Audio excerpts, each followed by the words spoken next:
on to now Erica L. Allen as prosecuting attorney for Grundy County in Hamilton County, and in the name and by the authority of the state of Iowa, accuses the defendant of the following crimes. Count 1, murder in the first degree, in violation of Iowa Code Section 707.2, committed as follows.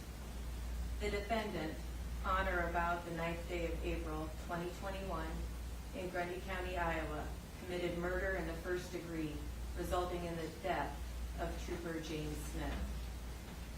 Count 2, attempt to commit murder, in violation of Iowa Code Section 707.11, committed as follows. The defendant, on or about the 9th day of April 2021, in Grundy County, Iowa, did unlawfully and intentionally attempt to cause the death of troopers in the wheeled armored personnel carrier. Count 3, assault on a peace officer, in violation of Iowa Code Section 708.3a, committed as follows. The defendant, on or about the 9th day of April 2021, in Grundy County, Iowa, assaulted Officer Cody Niehaus, knowing that Cody Niehaus was a peace officer, with the intent to inflict serious injury upon Officer Niehaus. To these counts, the defendant has pleaded not guilty. At this time, then, the attorneys are going to have an opportunity to make opening statements. In doing so, they may explain to you what they believe are the issues in this case and what they expect the evidence will show. The statements that they make are not evidence and may not be considered by you as evidence. Also, any statement that they may make as to the law is not to be considered as the law of the case. It's going to be my duty to instruct you on the law. It'll be your duty to follow my instructions on the law. In a trial, evidence often comes in piecemeal and out of chronological order. The statements of counsel are merely to put the facts into perspective. They're intended to give you a thumbnail sketch of the case and outline the evidence to assist you in understanding the issues. Please give them your attention at this time. State.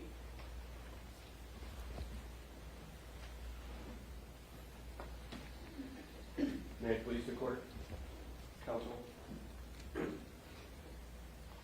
Ladies and gentlemen, this case is about a senseless killing. The defendant was provided several opportunities to end the standoff peacefully. Instead, he fired a 12-gauge slug into Sergeant Smith's chest, killing him. So what happened on April 9th of last year? Ladies and gentlemen, if you would have been in Grundy Center that day, it would have been early evening, around 7 o'clock, you would have seen Reserve Officer Cody Niehaus. He worked weekends. He was a reserve peace officer with the Grundy Center Police Department.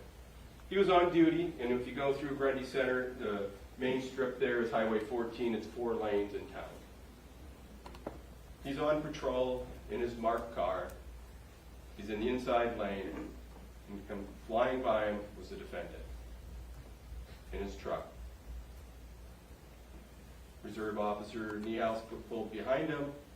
Radar checked, he's going 38 and a 25. So he puts on the lights, defendant keeps going.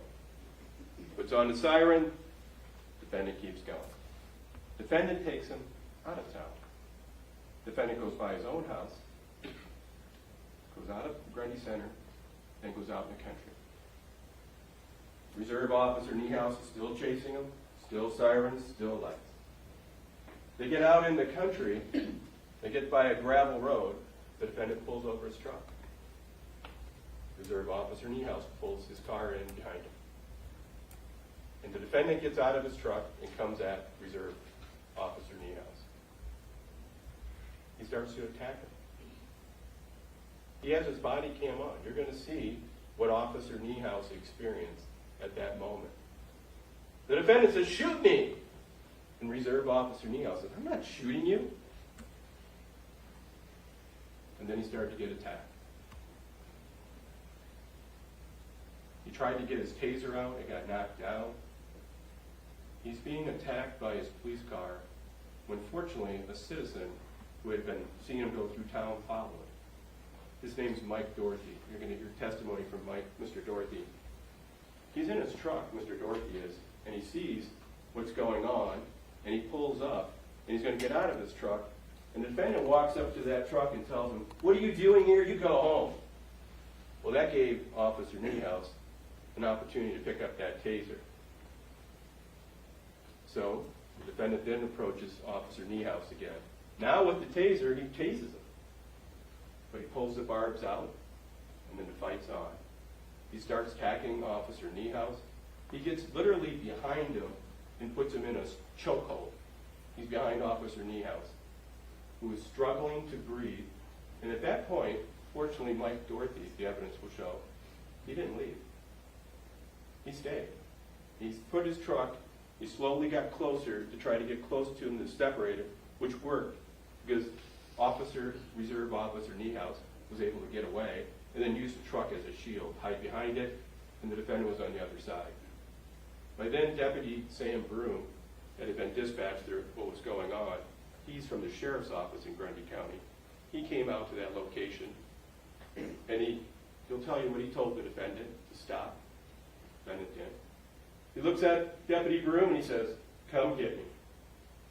And he gets in his truck and he takes off. Deputy Broome quickly checked with Officer Niehaus, make sure he's okay. He gets in his car, and then he's going down the road trying to follow the defendant in his truck. Deputy Broome went into Grundy Center. He went to where the defendant lived, at his house in Grundy Center, and he sees the defendant getting out of his truck, and he goes into his house through the garage door, shuts the door, locks the door, and at that point, Deputy Broome knows he's going to wait for backup. And Deputy Anderson, who was also working for the Grundy County Sheriff's Office, arrived at the defendant's house. So both of them there, and you'll see a diagram in State's Exhibit number 2 of the house.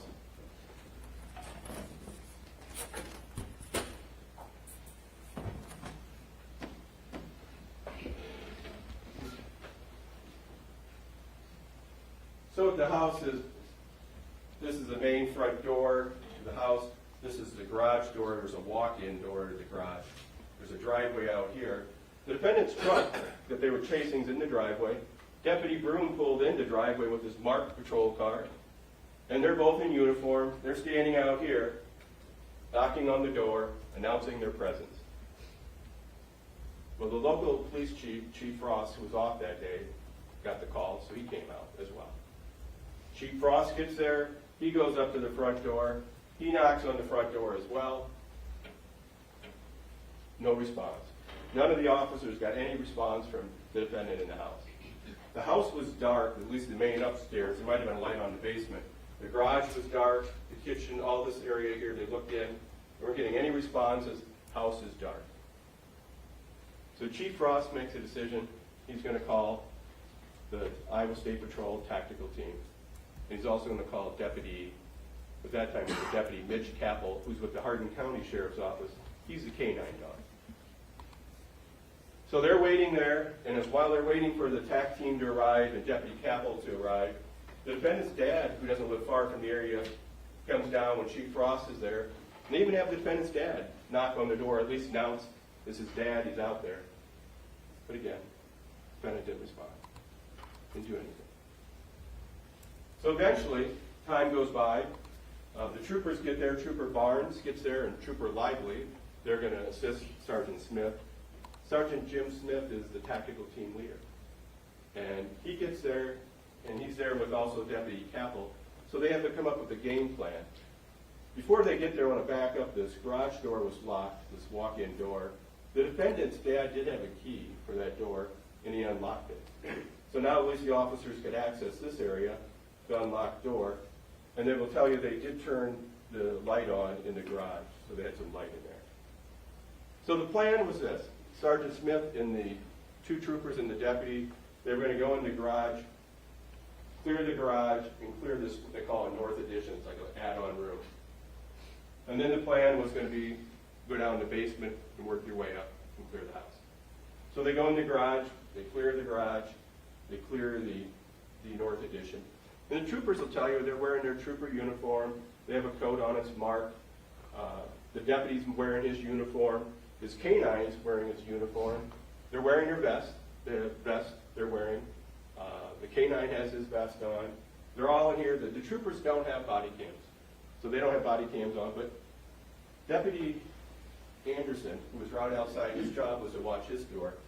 He has his body cam, and it was on. And so you're going to actually be able to see what happens when they go in. So they clear the garage. They clear the north addition.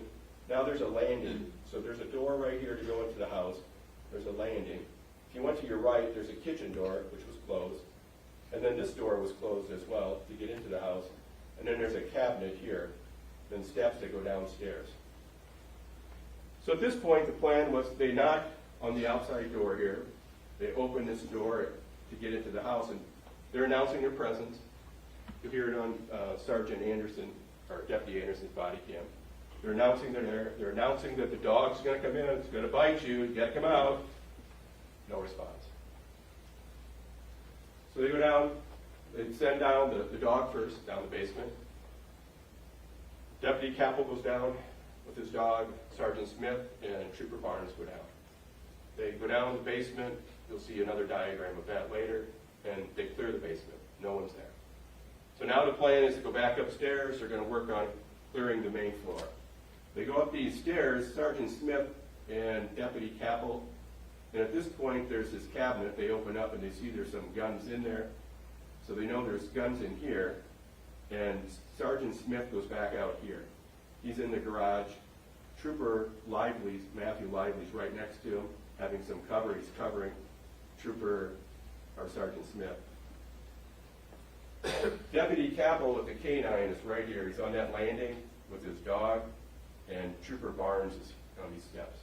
The plan is to open the kitchen door and go in. They don't hear anything. They knock. They announce. Nothing.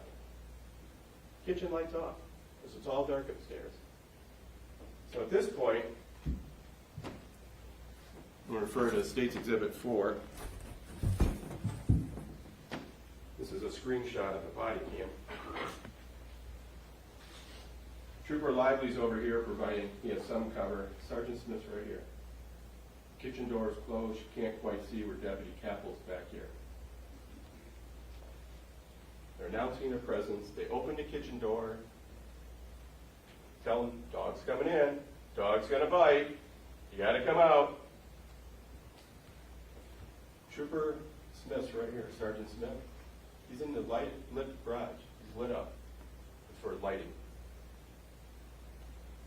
As he's looking in that kitchen, the defendant standing in the dark comes forward. The defendant came forward with a loaded 12-gauge shotgun.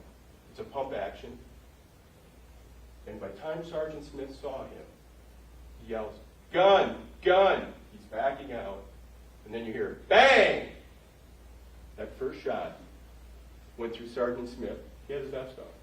But right here is where I have the strap. Went right underneath that, ripped through his collarbone, broke ribs, ripped through his lungs, and he fell down. He fell on that garage floor, and Trooper Lively, who's there trying to provide backup for him, wants to get him out of there. And as he's laying on the ground, you hear another bang. The defendant shot him again with a slug through his leg, went through his back calf. The eye came out the front end. Trooper Lively drags him out of the way. Trooper Barnes and Capel, they're back on the steps. They're not even up the steps. Deputy Capel will say he got to the point when he heard those gunshots, Sergeant Smith was able to, after the gunshot, get off before he fell 2 rounds on his gun.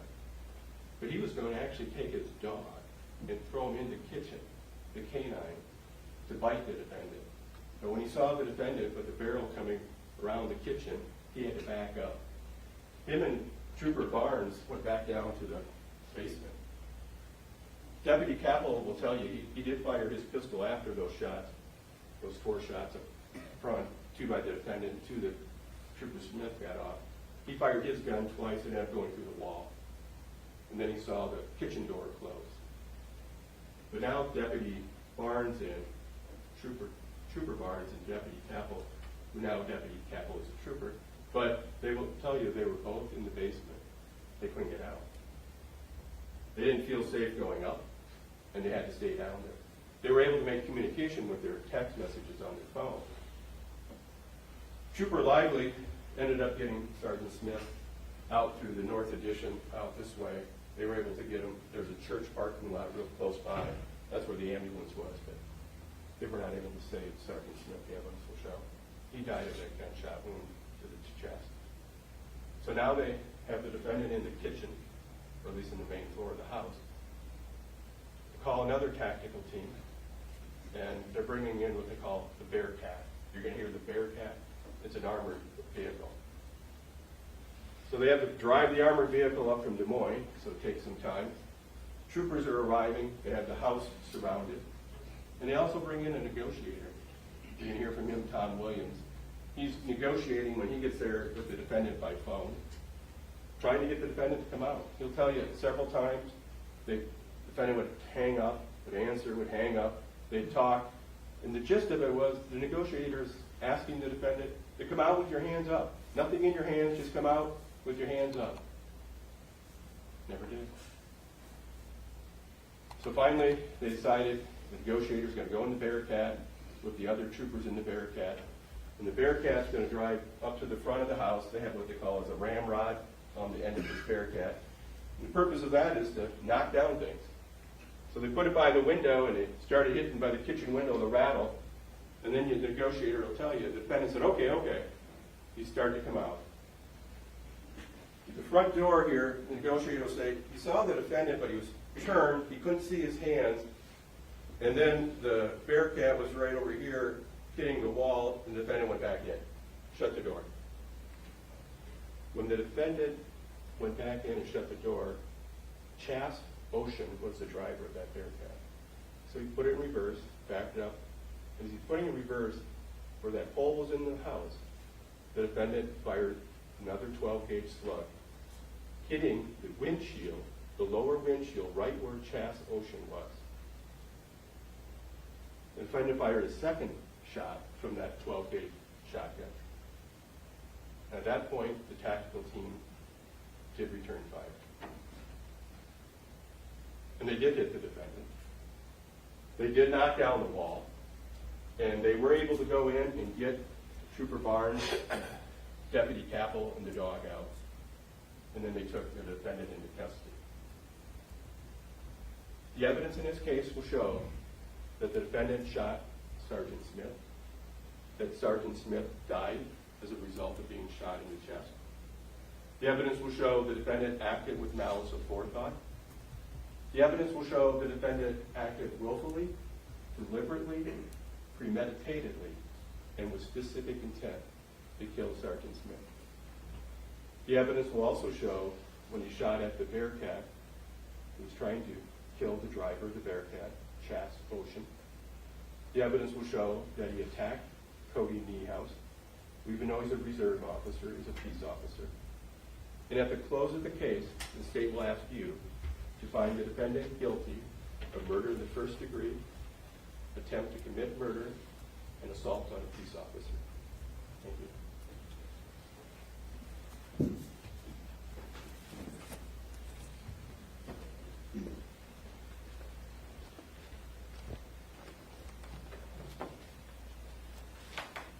Mr. Hoppeger, the defense will be making an opening at this time. Yes, Your Honor. All right, please proceed. Thank you. May it please the court? Counsel? Counsel. Morning again. The reality is, all deaths are tragic. There's nothing good about it. But not every act that leads to the death of another person is murder, and that's why we're here. And the opening statement is different than arguments, and the judge will explain what the arguments are. But the idea is to sort of foreshadow and give the idea of what the evidence is that will come in. And Mr. Hanlon has done so from the state's point of view. But not only is it important about what the evidence will show, it's important what the evidence won't show. There's no question but that it started with the event with Officer led to Mr. Lang ultimately ending up in his house. Okay. Locked doors, okay. I don't think there's any evidence of barricades, but there was evidence that he was locked in his house. And he wasn't communicating with law enforcement.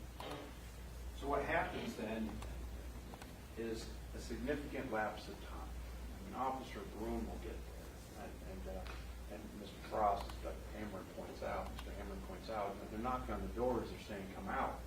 They're knocking on the doors saying, come out, let's talk. They're not knocking on the door and announcing their intentions. They're just yelling at him to come out. And the impression that's hard to give you in this short period of time is just how much longer the elapse of time that took place before, for some reason, ultimately law enforcement decided to go into his house. And why then? Law enforcement, the facts will show, surround this house. And lots of different jurisdictions. It's not just the Grundy County Police. It's not just the Iowa State Troopers. It's not just the Hardin County Police. It's not just the Grundy County Sheriff's Office. There are four different, at least, jurisdictions. People dressed in full gear.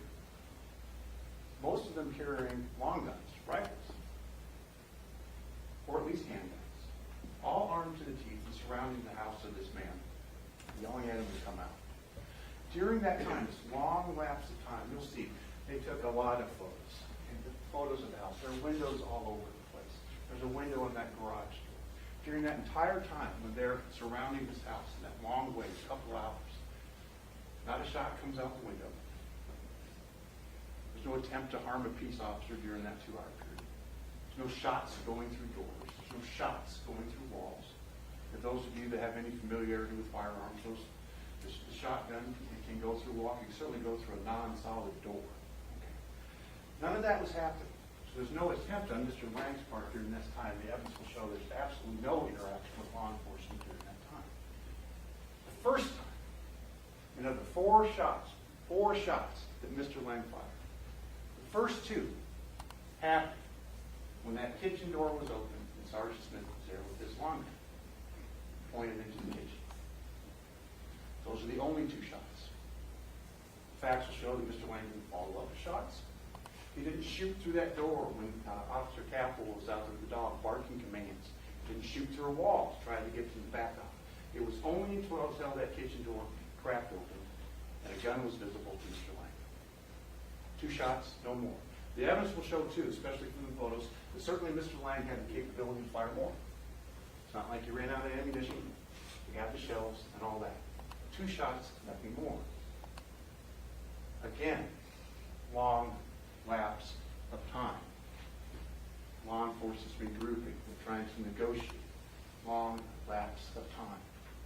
And then the only other 2 shots that Mr. Lang shoots are the ones of that armored vehicle. And you'll see the photos of this. The only time that Mr. Lang fires again is when that armored vehicle starts to rip the front off of his house. And the reaction was to fire at that vehicle. That's what the facts will show. That's what happened. It was senseless. Didn't need to happen. But it's not murder. And ultimately, when Mr. Hammer is talking about these concepts of premeditation and malice aforethought and things like that, you will be hunting for the why. And when you understand that lapse of time in the context of the very few shootings that Mr. Lang was responsible for, we'll come back to you and ask for a much different verdict than Mr. Hammer is suggesting. That he's not guilty of first-degree murder. There was no attempt to kill anybody in that armored vehicle. And the assault on Mr. Niehaus was less serious than is portrayed. Those are the verdicts we'll be looking for. And thank you for your time.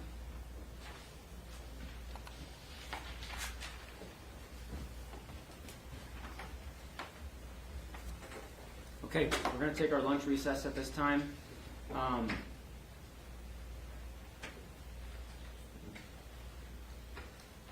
Counsel, do you know what time your first witness is on subpoena? Would you prefer to start at 1:30 or 1?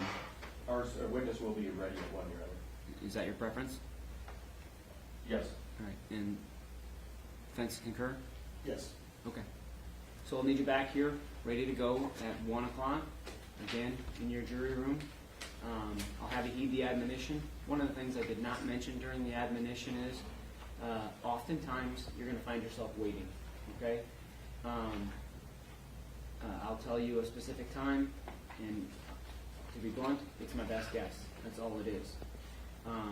We'll take issues up outside your presence, and I have no idea, frankly, how long either side is going to necessarily argue that particular issue. I don't know when I excuse you during that break whether I'm going to know the answer off the top of my head or whether I'm going to require some research. And so as I excuse you to take that issue up, I'm giving you my best estimate.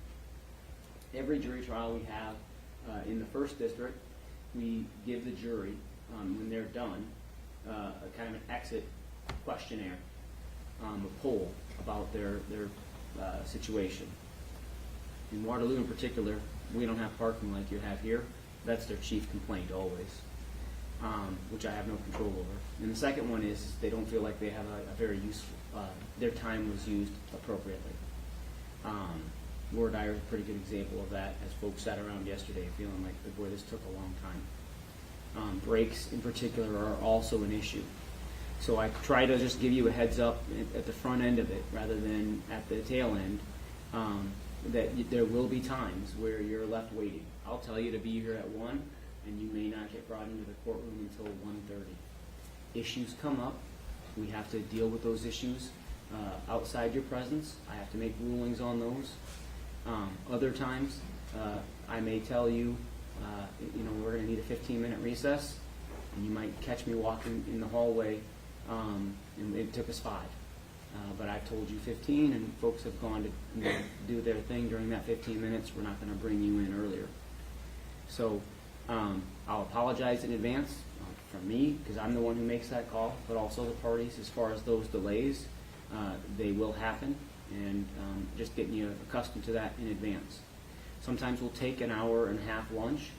You need to recognize that when we take breaks, as I mentioned, the mid-morning break, the mid-afternoon break, even a lunch break, we're going to deal with things outside your presence sometimes during those breaks as well. My reporter absolutely needs a physical break. We need a mental break. Sometimes we need to use the restroom as well. And so we're going to work through a lot of those breaks, but we also need to actually have the time for us to take a break. And so consequently, you may look at it and from your focus and viewpoint, think it's an excessive break. I'm just giving you a heads up now that in kind of a perspective of ours, that we're working a lot of times during those breaks, and so it might seem longer, but there's things being done. Okay? So with that, you folks are going to take your first lunch break as jurors. Again, caution you can't even talk amongst yourselves about this case. If you haven't done so already, you're probably going to need to be checking in with work, telling them, I got picked, so I won't be returning to work today or anytime in the near rest of this week future. Inevitably, that invites a response from them. Don't allow it. And if you go home and you have lunch with somebody else other than folks in your group, don't talk about this case. If they persist, don't allow it. Okay? So, all rise for the jury.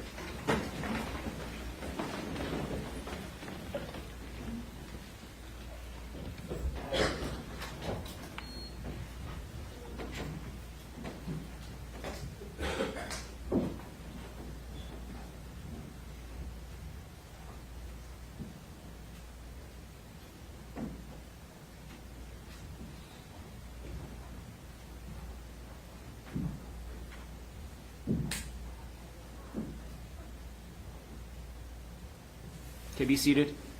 Any issues we need to take up, counsel? No, Your Honor. Okay, let's have everyone here back at 1 o'clock, ready to go. Deputies, if you could have the defendant back for counsel's sake, at least consult with him, whatnot. 10-2, okay?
Okay, be seated. State, let's call your first witness. Thank you, Your Honor. State would call Cody Niehaus to the stand.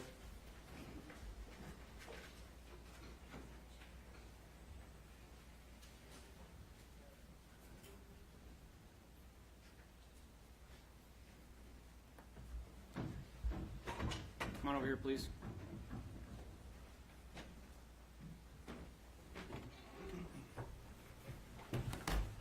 Can you raise your right hand? Do you swear or affirm the testimony you're about to give will be the truth? Yes. Have a seat. Tell me your full name. Cody Henry Niehaus. How do you spell Cody? C-O-D-Y And how do you spell your last name? N-I-E-H-A-U-S. Counsel? Thank you. Mr. Niehaus, where are you employed? Grundy Center Police Department. And what position did you hold there? Reserve Police Officer. How long have you been a reserve police officer for Grundy Center? Since approximately May, June 2017. Is that a full-time job? No, sir, it's a part-time. Do you work, beside working there, do you work somewhere else? Yes, I do. Where do you work? I work full-time at a rail yard on the switch crew moving train cars around. How long have you done that? Since October of this last year, 2021. Where did you go to high school? Went to high school at Valley Lutheran in Cedar Falls. Graduated with a high school diploma. And what year was that? That was in 2011.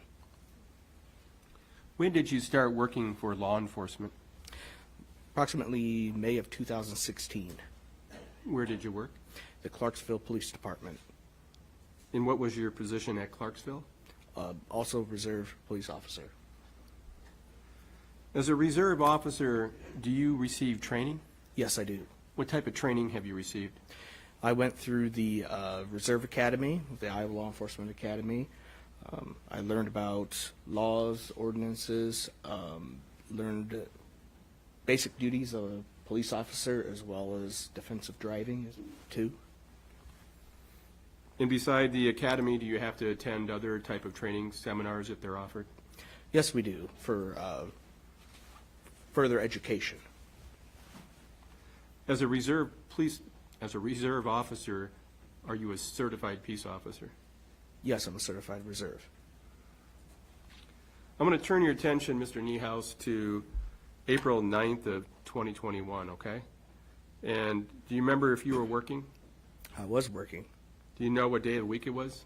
I believe it was a Friday. And where were you working at that time? City of Grundy Center, the police department.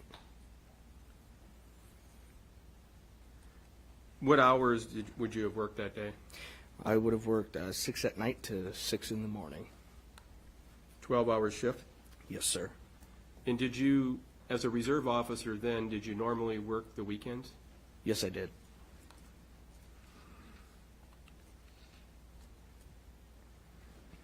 So that evening, when you were working, did something draw your attention that started this case? Yes. What was that? I was on routine patrol, traveling eastbound on G Avenue, lane number 1, which is closest to the center line, when a blue F-150 passed me in lane number 2, going above the posted speed limit. Is this in town or outside of town? It's in town. Now, in Grundy Center, G Avenue, does that have also another highway name? Yes, yes it does. What is that? It's Highway 175. Okay. Is that connected with Highway 14? Yes, it does. So as that's coming through town, is it 2-lane or a 4-lane road? It's a 4-lane road. In what direction were you traveling? I was traveling eastbound. And you said you saw something. What did you see that caught your attention?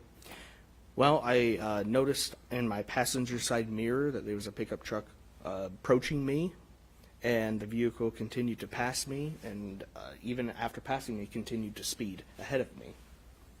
Were you in what type of car were you in? I was in a Ford Taurus, marked police vehicle with markings and a light bar on top. So you were in the inside lane, Yes, and then you saw the truck go by you on the outside lane? that's correct. What did you do? I immediately switched lanes from number 1 to number 2. I then activated my in-car radar and radared the truck in front of me. And what were you able to determine?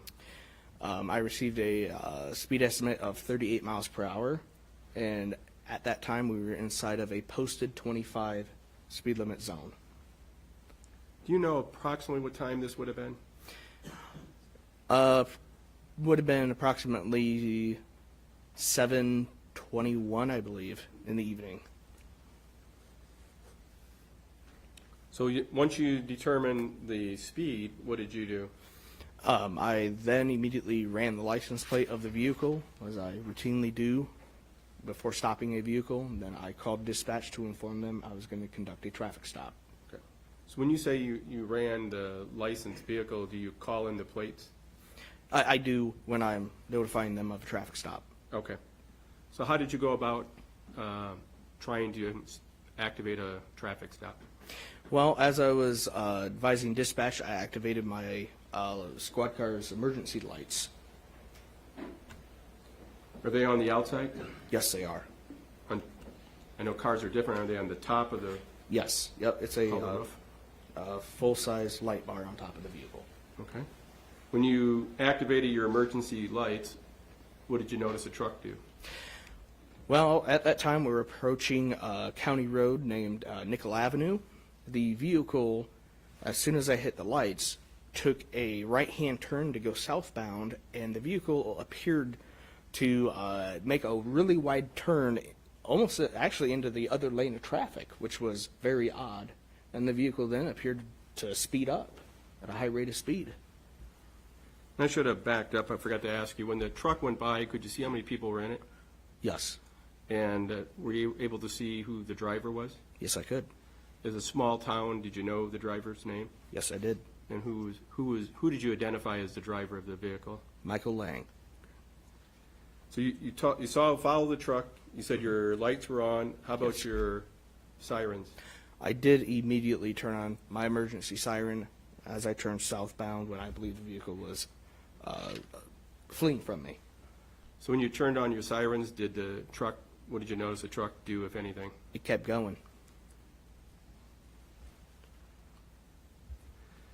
You said something about the truck made a wide turn. Yes. What did you notice? When it made the wide turn, like I said, it went into the other lane of traffic, which is, odd. Normally people, when they make a wide turn, don't go wide into the opposite lane of traffic. So that made me, on alert right off the bat. Did you continue to follow the truck? Yes, I did. Explain to the jury where you guys went. So after hitting my siren, I advised my dispatcher that I was in pursuit of a vehicle. We continued southbound on Nickel Avenue out into the county, approximately a mile or so beyond. And then at which point the vehicle at the first gravel road began to slow down. And then the vehicle turned onto the gravel road and came to a stop. And what did you do? I advised dispatch right away that we were pulling onto a gravel road, and I pulled up right behind the vehicle. So you estimated the distance from when you first activated your lights to you stopped about how far? Over a mile. And when you were following the defendant in his truck, did you have your in-car camera working? Yes, I did. And does your in-car camera, did it have working audio at that time? No, it did not. So it shows video? Yes, it shows video, but not audio. Okay.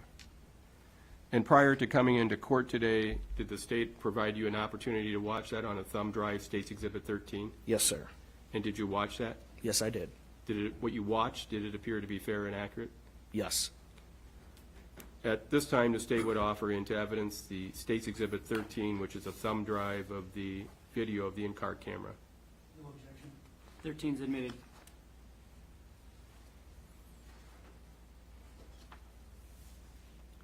Permission to play State's Exhibit 13, Your Honor? You may. So the court is aware, the state is also, while it's playing, I may ask the witness a question or two because there's no audio on this.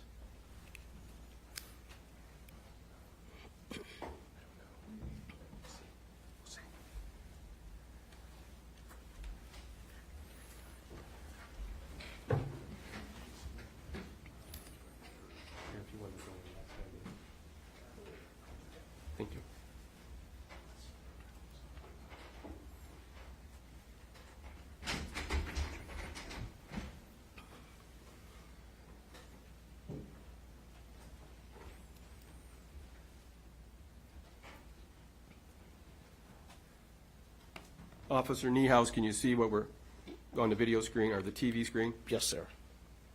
Does this appear there where what are you doing at this point? I'm on routine patrol on the traveling eastbound on G Avenue.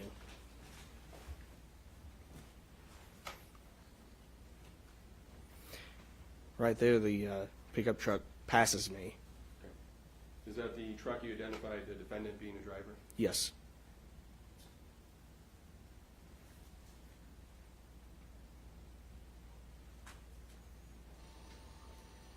Are you familiar with where Michael Lang lived then?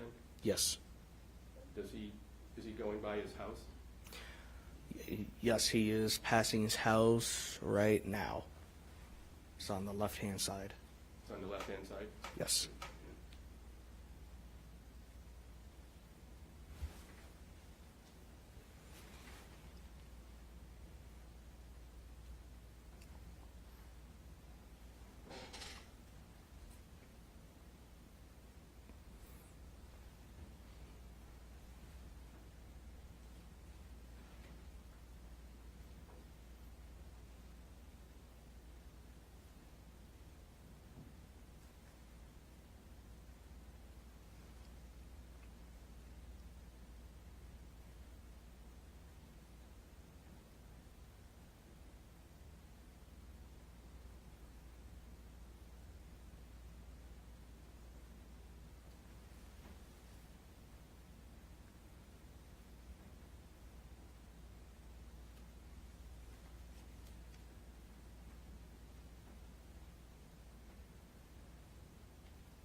And at this point, are your lights and sirens still on? Yes. Any idea the speed you were going at this point? Approximately 90 miles per hour.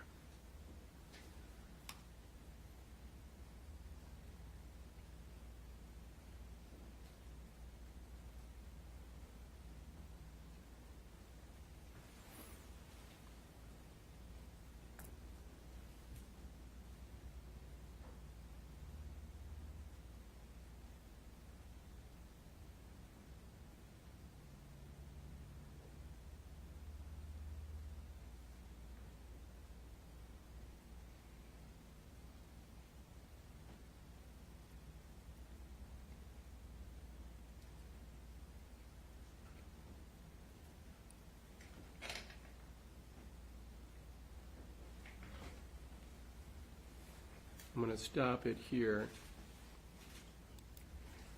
For the record, stopping this at 2:58. So, explain to the jury when you parked your car what happened when you were behind the defendant's truck. Well, when I was pulling up behind the defendant exited his vehicle, threw his arms up in the air, and exclaimed, "Shoot me, shoot me, shoot me." And then, as the defendant's approaching your car, what did you do?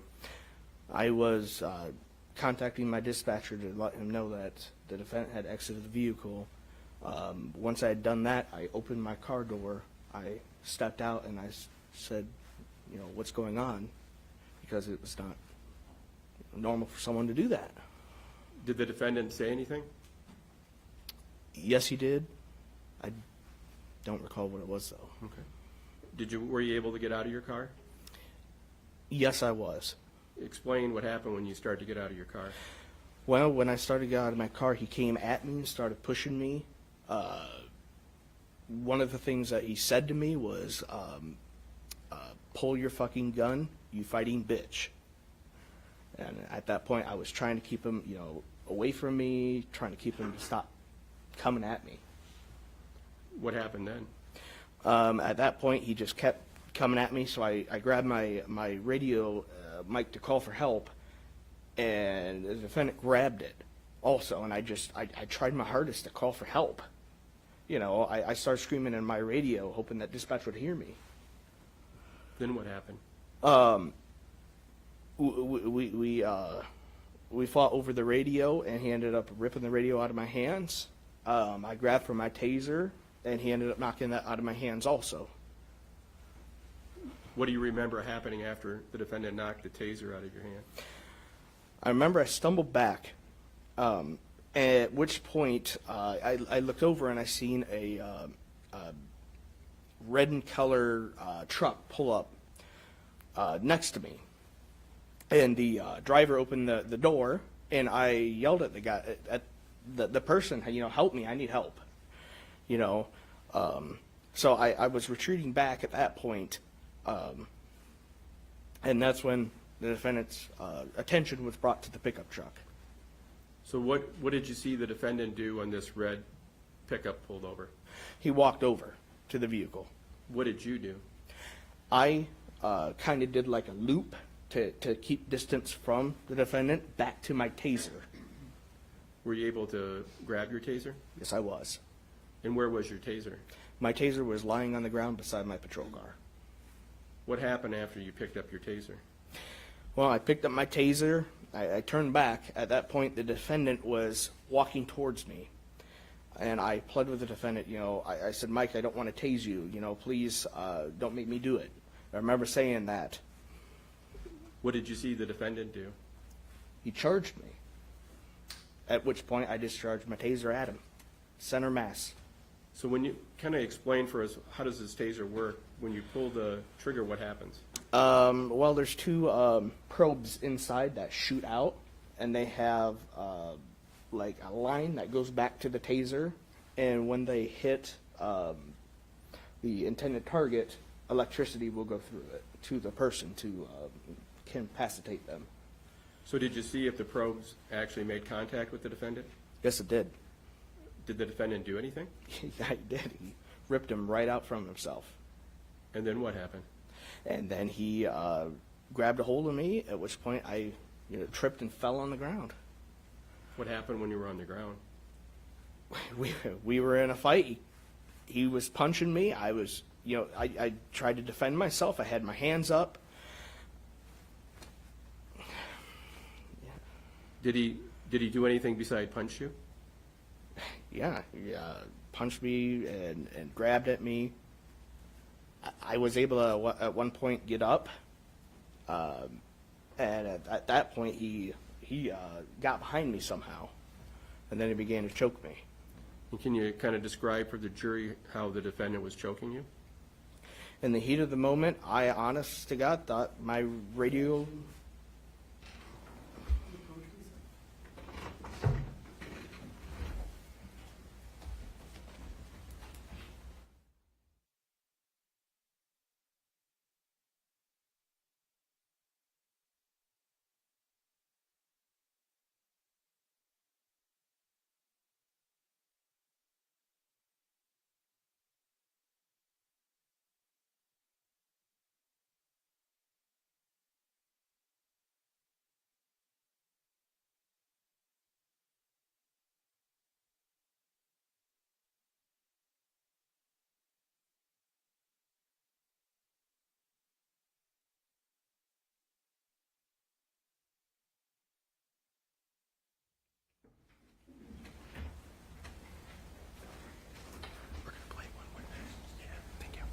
I believe the witness can proceed. Do you want to re-ask the question, or just, do you remember the question? No, can you re-ask it? Yeah, I can re-ask it, Your Honor. Please do. Officer Niehaus, when you were there, can you describe, you said the defendant was starting to choke you. Can you describe what you felt? At the moment, I felt that my radio cord was wrapped around my neck. I wasn't able to see what was going on because the defendant was behind me. All I knew at the moment was that I could not breathe, and I honestly thought at that moment I was going to die. When you say you could not breathe, describe what you mean by that. My airway was constricted. And what do you remember happening next? Well, next thing I know, I was running. I was running away. Did you see if there anybody else in the area at that point? Yes. What did you see? I seen a patrol vehicle coming down the hill. I could see the red and blue flashing lights. When this all happened at the scene where we stopped your in-car camera, when you got out, were you wearing a body camera at that time? Yes, I was. Okay. And was that able to capture what happened when you got out of the car? Yes. At some point, did something happen to the location of your body camera? Yes, during the fight. Tell us about that. During the fight, at some point, it got turned upside down. And prior to coming into court today, did you watch State's Exhibit number 14, which would be a thumb drive of a copy of the body camera? Yes, I did. And what's on State's Exhibit 14, is that fair and accurate? Yes. The state would offer into evidence State's Exhibit 14? 14's admitted. Permission to switch this one out and play 14, Your Honor? If I may, before I do that. Officer Niehaus, the body camera, does that have audio recording on it? Yes, it does.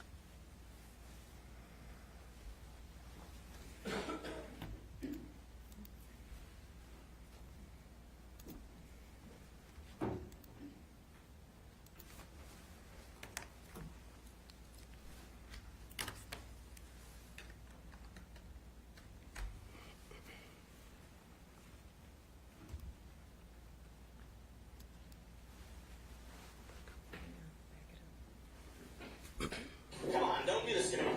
Sorry, Come I on. thought the TV is on. Is TV on? Okay, we're going to start it back from the beginning. Sorry about that.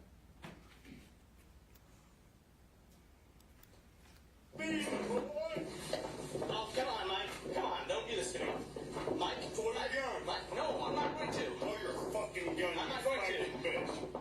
I'm not going to. Get me by the car. Yeah. Bring it on. Stop it. Come on, boy. Stop it.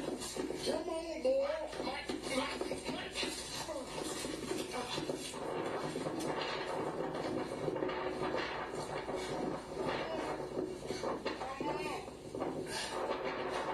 Mike, help me out, please.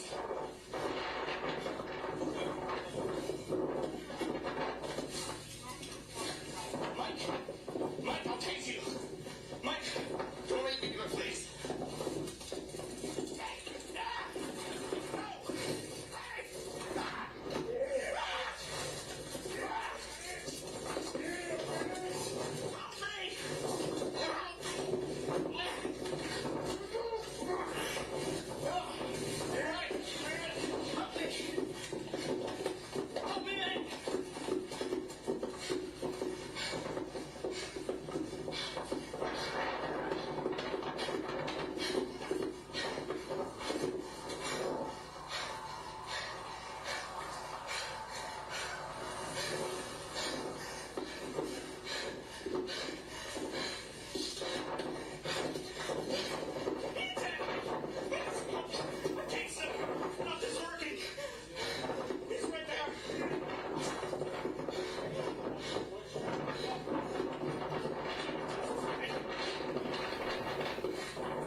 So at the end of the body camera, we saw Officer Niehaus.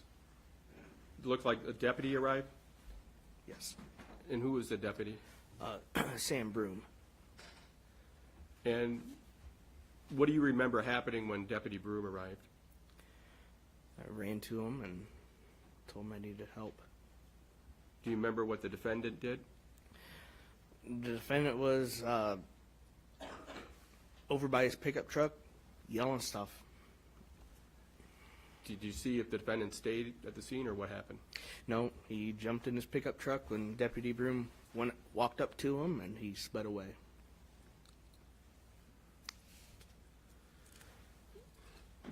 We sort of see from the body cam, but so it's clear, what were you wearing as far as clothing that day? I was wearing a police uniform. Had a badge and patches on both shoulders. And where we saw the location where you stopped behind the defendant's pickup, was that in Grundy County? Yes, it was.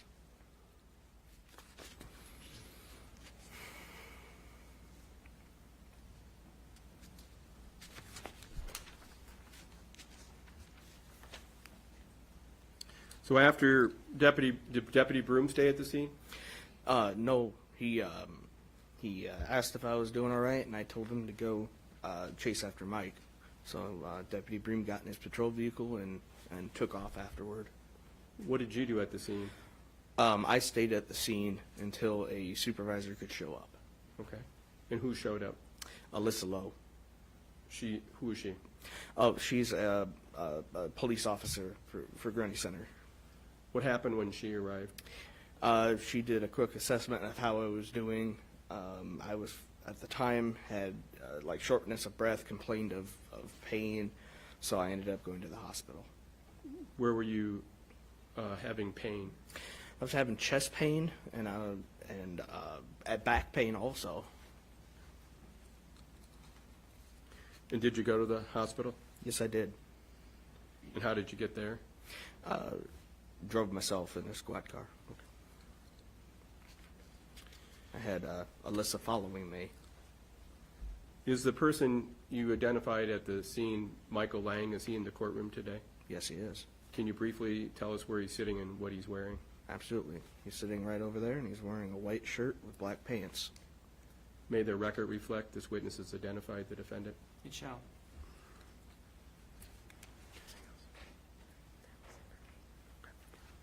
I don't have any other questions. Thank you. Cross. Thank you. Officer, you spoke about having the taser on you at one point in the beginning, is that correct? Yes. At no point did Mr. Lang try to grab at the taser, is that true? He knocked it out of my hands, but he didn't he didn't grab it to take it. Exactly, he didn't reach for it and try to take it away and use it against you, is that correct? No. When the taser fell, Mr. Lang never went towards the taser, is that accurate? That's accurate. He came for me instead. As a reserve officer, do you carry a firearm? Yes, I do. Did you have a firearm that day? Yes, I did. At no point did Mr. Lang reach out or try to grab your firearm, is that correct? I believe he did initially when I was outside the squad car when he told me to grab my gun. You never in your report mentioned anything about Mr. Lang trying to grab towards a gun that was on you. Is that accurate? That's accurate. You wrote a voluntary statement. Is that true? That is true. As an officer, you've gone through ample amount of training. Is that accurate? That's accurate. And detail is important when you conduct or do a report. Is that true? That's true. And something like that, a gun, that would be something that would be vital to put in a report. Is that accurate? Yes, And that was not in the voluntary statement that you wrote. Is that correct? that's correct. It was also not mentioned when you were interviewed by Agent Jack Lau. Is that accurate also? That's correct. So you had the opportunity to write it in your report and to talk to Mr. Lau about it, and you at no point did. Is that true? Yes. Now, you also mentioned that it felt like there was a cord that was wrapped around your head. Yes. We already spoke on earlier during the direct examination that the radio was dislodged from you. Is that true? That's true. Again, going back to the voluntary statement, you never once mentioned that there was a cord wrapped around your neck. Is that accurate?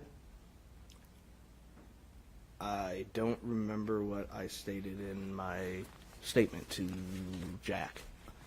This would be the voluntary statement that you wrote. You wrote a statement. Would it help if I showed you that statement that you wrote to help refresh your recollection? Sure. Your Honor, may I please approach the witness? You may.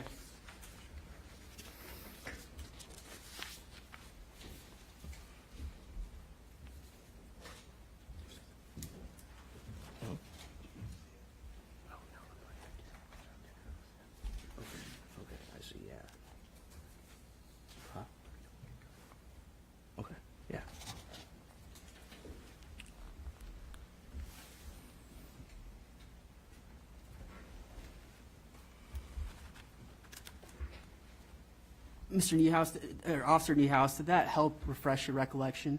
Yeah. I'd It like did. to ask the same question.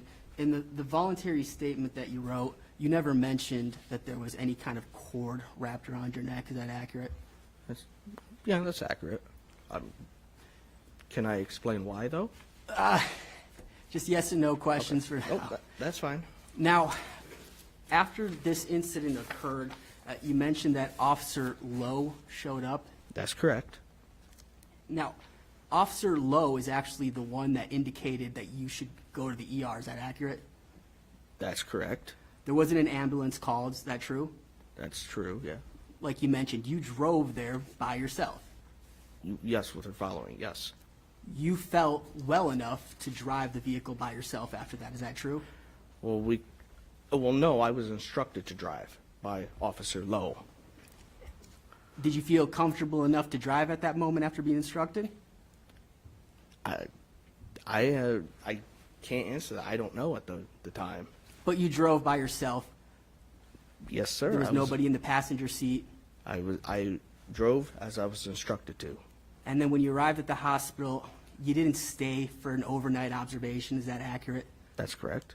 You didn't have any kind of surgery or medical procedure done that night. Is that true? That's correct. You were seen by the doctor, and then you left. Is that accurate? Yes. No further questions. Redirect? Yes, thank you. Officer Niehaus, you wanted to explain, you were asked about, you wanted to explain something about the cord being wrapped Yes. around your neck? Well, when I wrote the report, it was after I had been released from the hospital. Sometime later, when I got to the sheriff's office, I was instructed to write something up real quick about what happened. Little details like that. Just I couldn't remember. But you did a report, correct? Yes, I did. And in your report, did you talk about the defendant, when he first approached the car, grabbing at anything? I don't remember. May I approach on it? You may.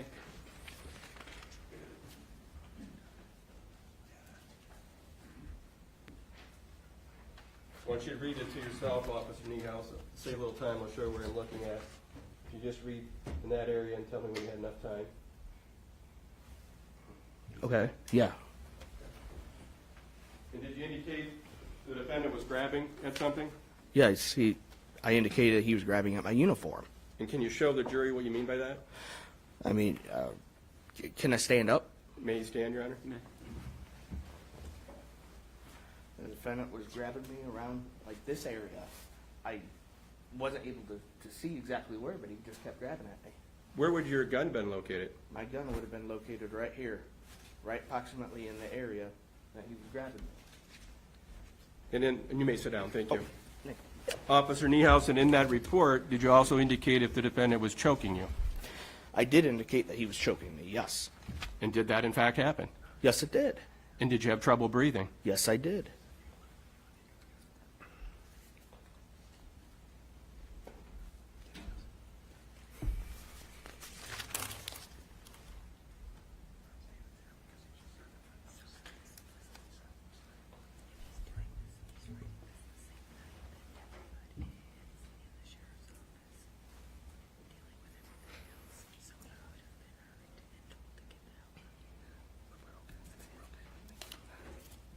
No other questions, thank you. Recross? No further questions. All right, you can step down. Thank you. May this witness be excused, Your Honor? Yes.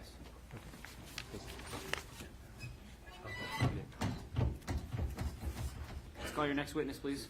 Thank you. The state would call Michael Dorothy to the stand.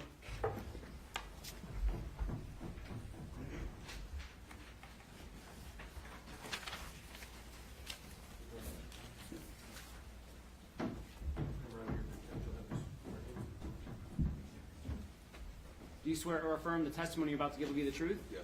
Have a seat. Tell me your full name. Michael Dorothy, How do you spell your last name? Dorothy. Thank you. Counsel? Thank you. Mr. Dorothy, can you tell us what town you live in? Waterloo, Iowa. And approximately how long have you lived there? 3.5 years. Without getting into where you work, are you employed? Yes. And about how long have you been employed? A year and a half. Is that full-time? Yes. Mr. Dorothy, I want to turn your attention back to April 9th of last year. Can you tell us, at some point, did you go through Grundy Center? Yeah, got off work, headed to Marshalltown to pick up my son, and coming back through Grundy, I'm on Highway 14, 175, gonna get ready to take a left to head north out of town. Okay. And And I'm going to stop you just for a second, since some of us may not be familiar with Grundy Center as well as you. When you're going through Grundy Center in downtown, is that a 2-lane or a 4-lane road? it's a 4-lane road. Okay. And do you remember which lane you were in? I was on the inside lane, All right. And what type of vehicle were you in? red Chevy Avalanche, You mentioned you and your son was there. How old was your son at that time? 13. Okay. Sorry to interrupt you. So you're going through town. What did you notice? This city cop was in front of me. There's a truck going on my right-hand side, passing me fairly fast. Speed limit, I think, is 30, 35 in town. And I looked over at my son, and I says, you know, this is what you don't do when there's a cop. You don't speed around him, trying to, you know, teach him a little bit because he's getting ready to drive. And the truck keeps going past the cop at the same speed, if not faster. And I looked at him and says, well, we're going to follow, see where this goes. The officer pulled on his lights. I was supposed to take a left to head out of town to go back to Waterloo, but we followed to keep our distance just to see what was going to happen, to kind of teach him a little bit. And I noticed they turned on a road that I'm familiar with, Nickel Avenue, and they headed out, and I was still in town, kind of, you know, on the outskirts of town, heading that way. And I followed and popped over a hill, and I saw the two vehicles stopped on the gravel road and on Nickel, and officer was waving down his hands, help, help, help. So I stopped. So when you were in Grundy Center, did you leave the city limits then? Yes, You went out into the country? yes. So when you're approaching the intersection, where was the police officer, if you remember? There were probably in the intersection out there in the country. Okay. He was kind of the gravel road to the main road, kind of walking out to the road to wave me down because he saw me coming, obviously. What did you do? I slowed down and stopped. And as the officer approached you, how would you describe his demeanor, how he was acting? He was shook up, scared, didn't, you know, something was going on. Could you remember if he was saying anything? It's Mike Lang, help, help, help. What did you do? I pulled over, got out of my truck to see what was going on, and that's when Mike got in my face and asked me what I was doing, and I says, just heading home. Okay. Let's back up a second. So did you stop your truck? Yes. How And I close locked to my, the patrol car did you stop? probably 10 feet behind. And when you stopped your truck, did you stay in or get out? I opened up my door and then closed it, had my son lock it so nothing could happen to him. So when you got out of the door, what did you see then when you got out of the truck? Officer Niehaus was kind of picking up his stuff, if I remember correctly, getting his roundabouts rounded, and Mike Lane was approaching me, asking me what I was doing there. So when the defendant asked you what you were doing there, what did you say? Said I was heading home, And and did the he officer ask? waved me down. Okay, I want to apologize for interrupting you. Going back, when the defendant said that, did he say it in just a normal tone? No, he asked, What did he say? the fuck are you doing here? Get the fuck out of here. And what did you do or say? I said, I'm just heading home. What are you doing? And don't fucking worry about it. Just fucking leave. So then I got in my truck because the officer was back on his, getting his stuff around up. I thought he had it under control. I got back in my truck. Okay. When you got back in your truck, did you move or what did you do? I dialed 911 and told them get more officers out here. As I put my truck in reverse, I noticed that they were wrestling around again, fighting. This time he had him in a chokehold. Who had who in a chokehold? Mike Lang had the officer in a chokehold. Can you describe how their bodies were positioned? They were facing the vehicles, their backs to the ditch, so they would have been facing north and south. And can you describe did you see if the defendant had if his hands were on the officer? Yeah, his one arm was around his neck. Can you show us what you mean? And for the record, you're demonstrating with an arm where the elbow is in by the neck? Yeah. And was the defendant be in front of or behind the officer? Behind. When you saw that, could you see what the officer was doing? Trying to get his hands between his arms so he could breathe still. What did you do? I put my truck in drive and kind of drove towards him to hopefully separate him. As I'm on the phone with 911 still, it does separate them. Niehaus gets away from him, and he comes running to the driver's side of my truck as I'm reversing out of the road, and Mike Lang is going on the passenger side of my truck, not doing anything to my truck, just walking with us as we're backing up down the road. And then I looked at my rearview mirror and I see lights coming, and then that's when Niehaus kind of goes further away from my truck to get the deputy's attention, and Mike kind of goes off towards his truck. And when the deputy, was there a patrol car that came? Yes.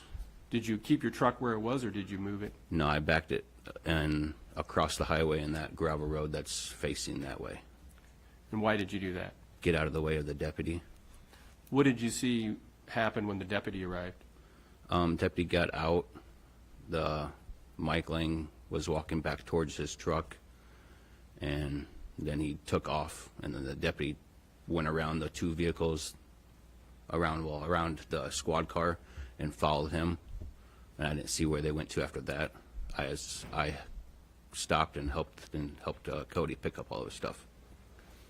And while you're helping Cody pick his stuff up, how would you describe his demeanor at that point? He was shaken up. Did any other law enforcement officers arrive? Another officer, Lau, I think that's how you pronounce her name, showed up to assist and make sure he was doing okay, and then to see if he needed any help to go to the hospital or what all was going on. Then at some point, did you provide a written statement? Yeah, I followed. So Cody was in first, then Alyssa was behind him in her car, and I followed them to the hospital and parked outside, and Alyssa gave me a piece of paper to write my statement on. And then were you interviewed shortly after that as well? And then the next day, it would have been Saturday, around 11 o'clock, I want to say, at the casino here in Waterloo. DCI agent came and interviewed me.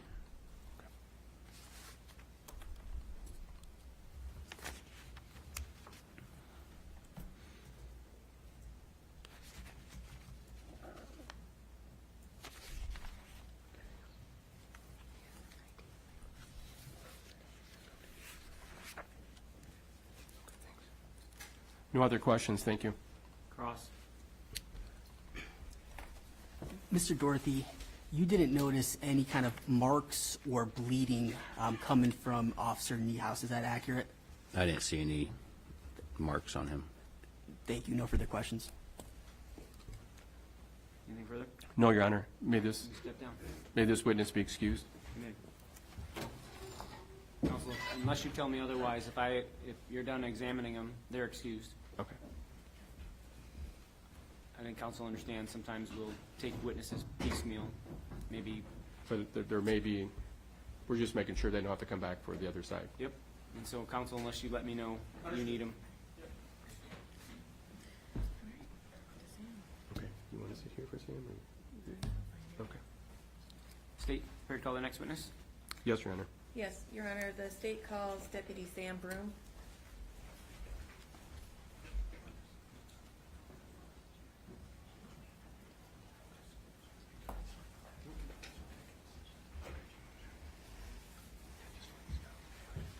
Do you swear or affirm the testimony you're about to give will be the truth? Yes, Your Honor. Have a seat.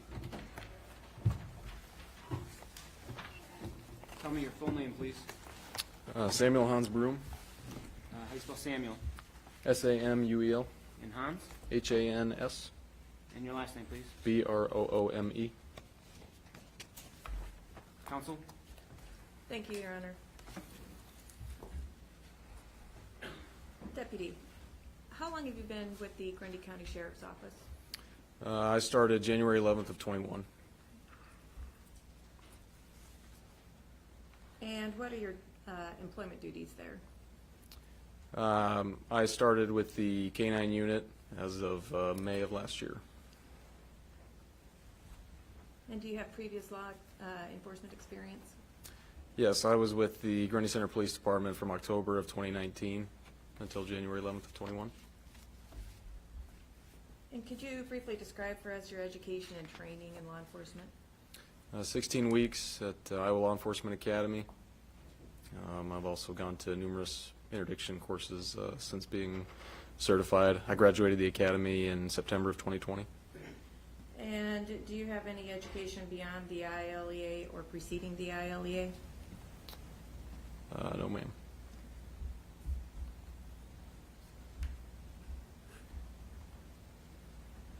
Did you attend Upper Iowa University? Yes, I did. Okay. And what was your degree there? Exercise science.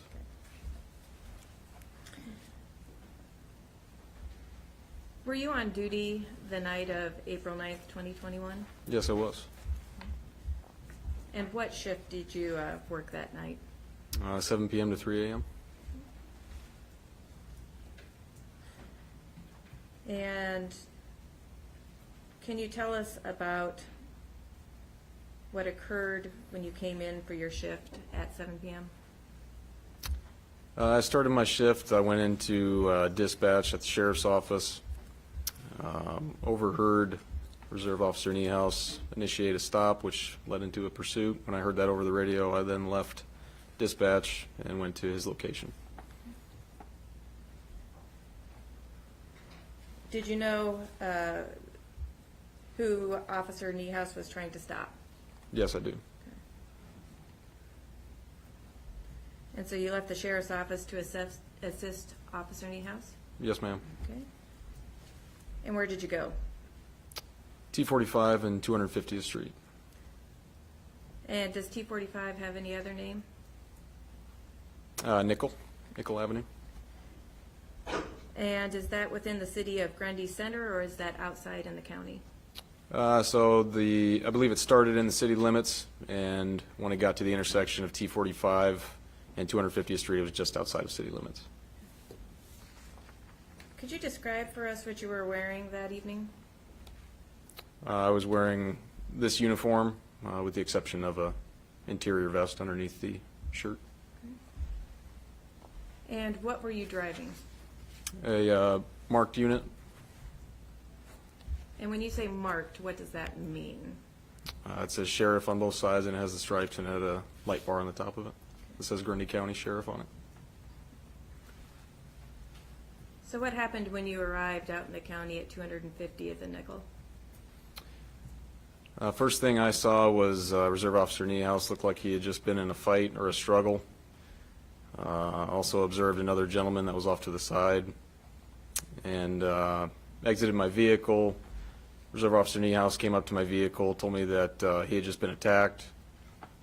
I then drew my weapon and confronted the suspect that he claimed attacked him. When you arrived on the scene, did you take note of where the defendant was standing in relation to Officer Niehaus? Yeah, he was standing, I believe, on the opposite side of Reserve Officer Niehaus' squad car, probably maybe 30 yards away from where I was at.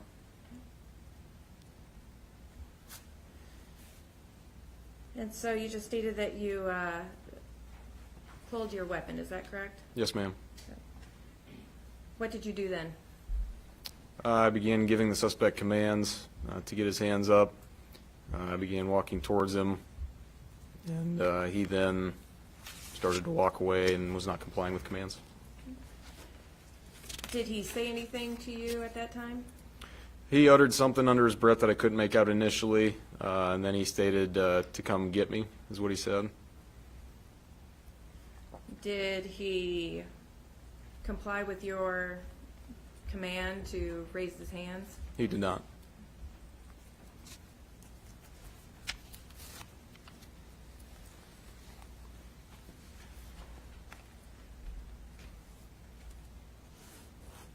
Did you see any other vehicles there at the scene? Yes, I believe there was another truck that belonged to, I believe, Mr. Dorothy. And did you see the defendant there at the scene? Yes, I did. And so was the defendant the individual that you saw 30 yards away next to Officer Niehaus's truck? Correct. And was it the defendant that you saw and pointed your weapon at and asked him to come with you? Correct.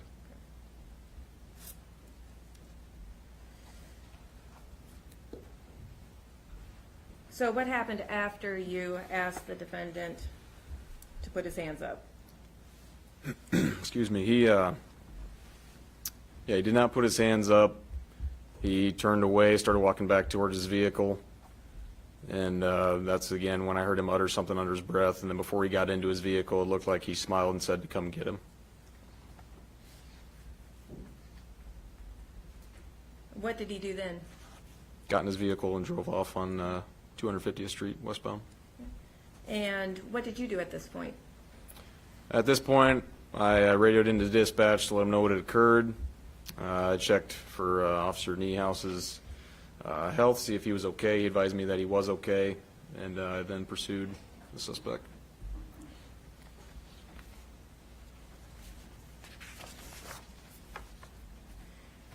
Did you have a clear line of sight on the defendant's car? Initially, I did. There was a time delay from when I started pursuing him in order for me to check on Officer Niehaus. Once we turned northbound on N Avenue, I lost a visual of him. What did you decide to do then? After I lost a visual, we were getting back into the south side of Grundy Center into city limits. I no longer had a visual, so I went to his residence to see if he went there. And did you, what did you see when you arrived at his residence? Same vehicle that was out on the traffic stop, and I also saw the suspect defendant standing by his the access door near the garage, and I saw him go inside that door.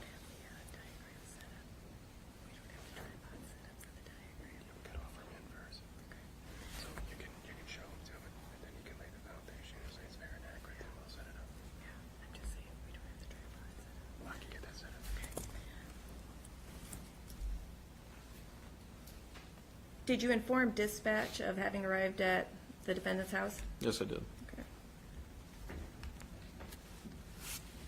And when you say that you saw the defendant move from the truck to the door, what door was that?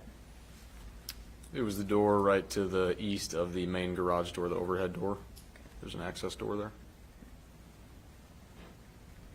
Did you pursue the defendant into his house? I did not. Why not? Officer safety reasons. Throughout my training and experience, we're not taught to enter into structures, buildings by ourselves, and I knew that there was another car that was en route. So at about what time was this? In between 7:30 and 8 o'clock.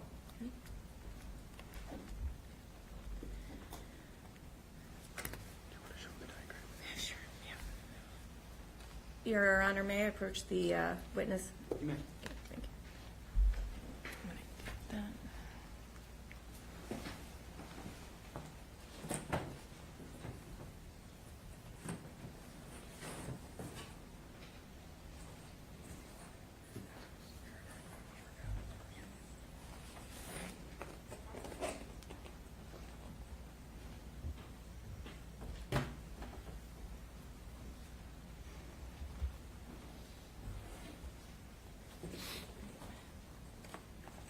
Deputy, this is what is marked as State's Exhibit 2.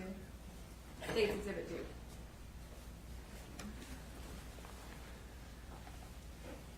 Do you recognize this? Yes, I do. And what is it? It looks like the layout of the defendant's residence. And is this a fair and accurate representation of the layout of the defendant's residence? Yes, it is. Your Honor, the state would offer State's Exhibit 2 into evidence. Any objection? No objection. 2 submitted.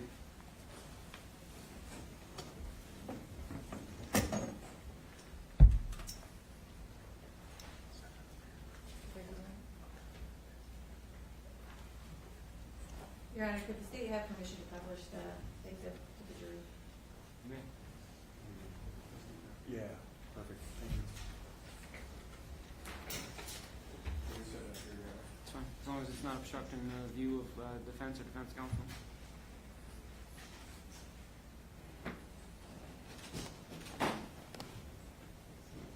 Deputy, can you see it from that angle? Yes, I can.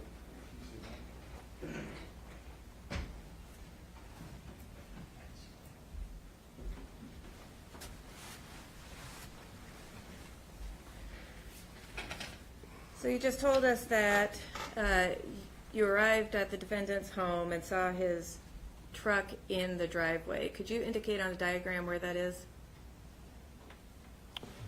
Let's see here.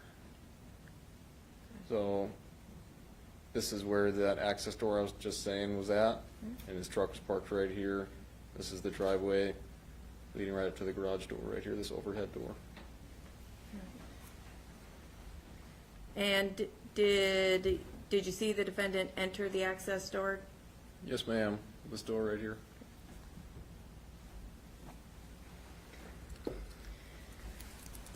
So who arrived next on the scene? Deputy Anderson. And what did you do then? I briefed him on what had occurred, and we then decided Captain Waugh with the police department was not far away, and so after briefing him, we decided to wait for Captain Waugh to arrive. And did you wait for Captain Waugh because this is inside the city of Grundy Center? That, and we also knew not to go into the residence, just the two of us, if we had the availability to get more officers there. Did you do anything while you were waiting for Captain Waugh to arrive? Yeah, we, as soon as I arrived, and Deputy Anderson arrived shortly after me, I knocked and announced who I was, yelling out loud for Michael to come to the door with his hands up, and that we wanted to talk with him. So could you show on the diagram which door you knocked and announced? It's a little tough to see, but there's a front door right in this area right here that I knocked and announced on, and I believe Deputy Anderson knocked and announced on this access door here. And when you say that you knocked and announced, could you tell us what you said? I yelled out that it's the sheriff's office and that we need him to come out with his hands up and that we need to speak with him. And did the defendant respond to that? He did not. And when you announced, did you say it in this tone of voice or a different tone? I yelled it. Do you recall whether it was light or dark outside at this time? It was sunset, so there was just, well, it was not great visibility, but Did you notice any lights on in the house? only one that we noticed was a small light in the basement that was in the corner of the basement. Other than that, there were no lights on.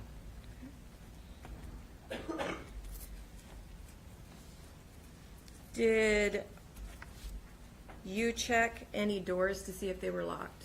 Yeah, both this access door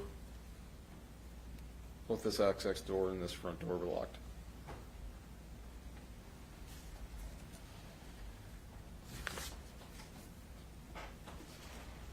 Could you see through any of the windows into the house? There were just the really small windows on the door of the front door that we could see through, but very minimal visibility. All the other windows were covered. So what happened when Captain Waugh arrived? We briefed him on the incident that led up to it, and we then began to form a perimeter around the residence. And what is the purpose of establishing a perimeter? Just in case if the suspect, whoever we're pursuing, decides to flee out of the residence, we have all corners with visual we have eyes on. Anybody else arrive on scene? I believe Deputy Freeze arrived shortly after Captain Waugh did, and he also joined in securing the perimeter of the residence. And who was the, any other law enforcement agencies contacted? After we told dispatch to have the chief of police come be incident commander, Chief Frost then requested a K-9 unit from Hardin County as well as state troopers. So when Chief Frost arrived on the scene, he became the incident commander? Yes, ma'am. Okay. And did Chief Frost knock on doors or make any announcements to the defendant? Yes, ma'am. Chief Frost knocked on the front door right in here. He knocked and announced who he was multiple times on the door with no response. Anybody else arrive on scene? I believe the defendant's father arrived, and we also informed him of what was occurring. Chief Frost spoke with him, and he agreed to come up to the front door and also knock on the door and announce who he was as the defendant's father and asked him to come out. And was there any response from the defendant? There was not. Did you learn anything from the defendant's father at that point? So we asked him if there were any. Counsel? Sidebar.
Did anybody else contact or knock and announce after defendant's father approached the house? After the defendant's father knocked and announced, I believe Chief Frost knocked and announced one more time. So myself, Deputy Anderson, Chief Frost, and the defendant's father all knocked and announced. And was there any response from the defendant to Chief Frost? There was not.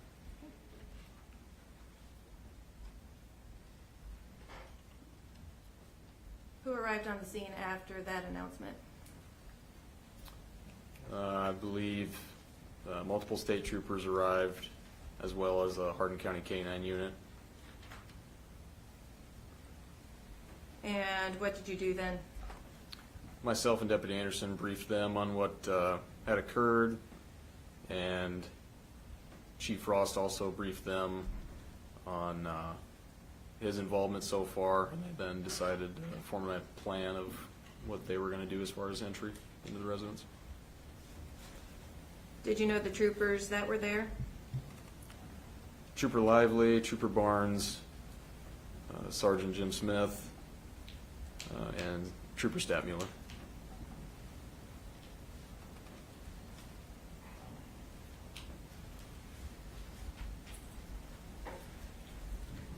And what was the plan? My responsibility was to continue to hold the perimeter, and the entry team was going to start in the basement. And could you indicate on the diagram where you were maintaining the perimeter? So until the troopers arrived, I was going from this corner here, and then I switched my position of perimeter over to near this access door facing this front door right here.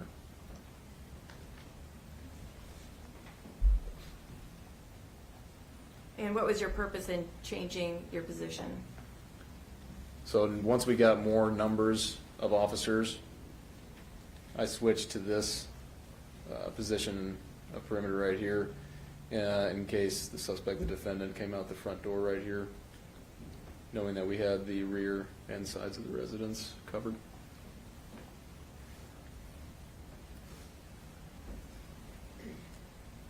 Do you recall anybody from the entry team announcing their presence to the defendant? Yes, I heard Sergeant Jim Smith announce who he was. I also heard Deputy Capel with the K-9 unit give multiple announcements who he was. And what was the defendant's response? There was none.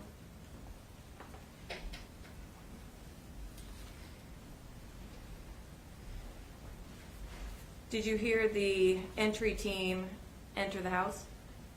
I did. Could you describe for the jury what happened then? So if you could look at this diagram here, there's another access door right here. This is the garage. There's a door right here that enters into the kitchen. They made announcements right here before opening the door into the house. Once they opened that door into the house, I heard them make announcements. I believe his Deputy Capel announced that he was the K-9 unit. He gave, I believe, 3 announcements describing who he was and what he wanted the defendant to do with no response. He then gave a final warning announcement. And the prior announcements, he announced that he was going to release his dog and that the dog would bite the defendant if he found him. He gave a final announcement, waited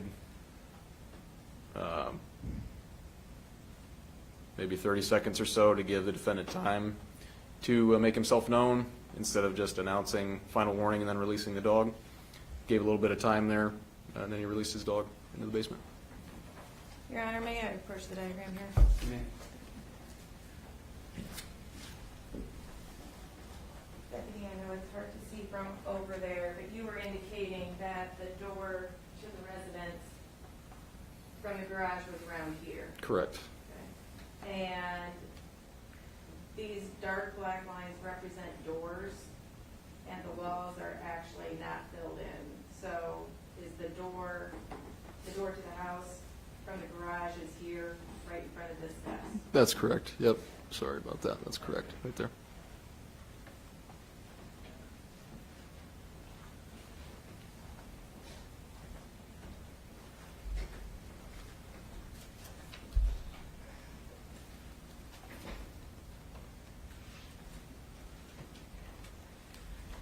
So did they make entry into the home then?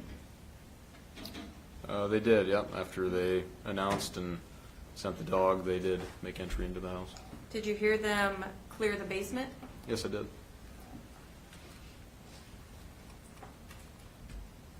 Did you hear officers say that the basement was clear as well? Yes, I did. Were there any more announcements after clearing the basement that law enforcement was present, and did they make any requests of the defendant? Yeah, after they cleared the basement and they were going to work their way up into the main level floor, they made the announcements over again. I think I heard 4 total. Again, with the 4th one being final warning, letting him know that the dog would bite him if he found him. And after that final warning, they waited a little bit for give the defendant a chance to surrender before sending the dog, and there was no response. So. And during this time, you're stationed or posted outside the garage, correct? Yes, ma'am. And during this time, did you see any movement from the house? I did not. Did you hear any response from the defendant?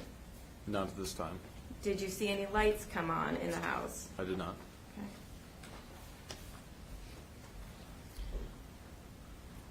So the officers have cleared the basement, the entry team is in the garage. What happens then? So as I'm holding my position, visually I didn't have an angle into the garage. I'm still holding my perimeter facing this direction right here. And after the announcements that they were going to search the main level, I heard a voice yell out that there was a gun and to get back, and then I heard a gunshot go off. Did you hear only one shot? I heard one distinctly loud shot, followed by several more, maybe 2 or 3. And did you fire your weapon? I did not. What did you do then? I announced to the radio that shots were fired and that we needed medical assistance. Did you stay where you were? Yes, ma'am. Did you see anything occur after you called into dispatch about needing medical assistance? In the brief moments I was able to get a visual of the garage for a brief moment, and in that moment I saw Trooper Lively dragging Sergeant Jim Smith out of the garage into the smokehouse, whatever you want to call it, the north side here of the garage. There was another building right here.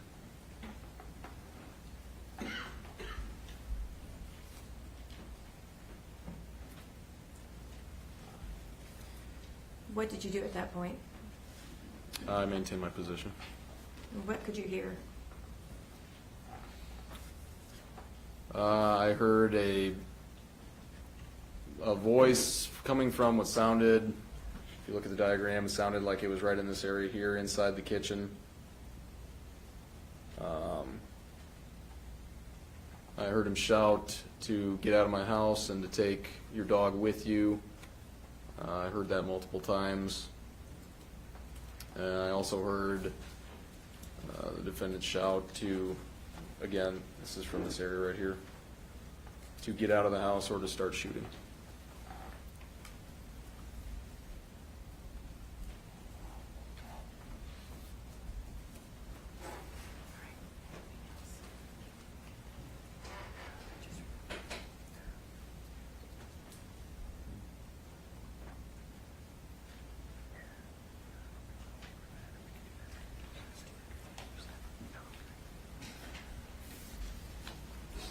Thank you, Deputy. Cross? Can we approach, Judge? Yeah.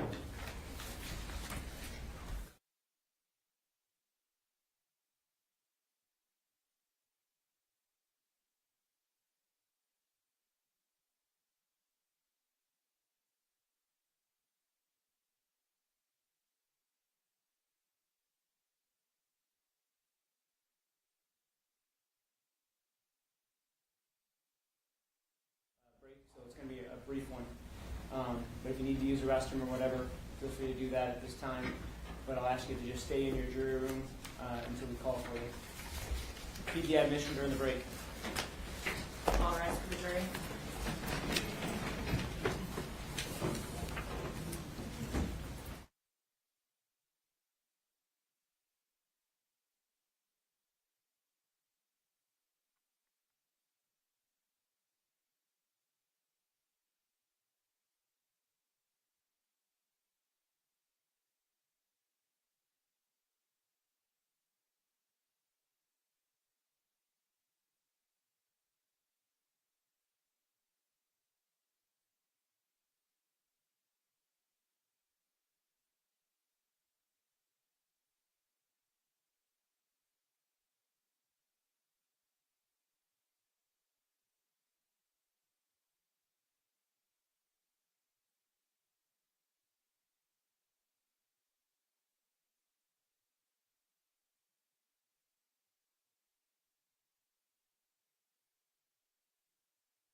right, be seated.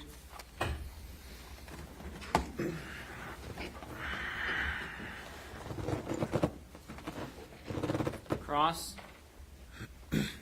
Thank you, Your Honor. Good afternoon, officer.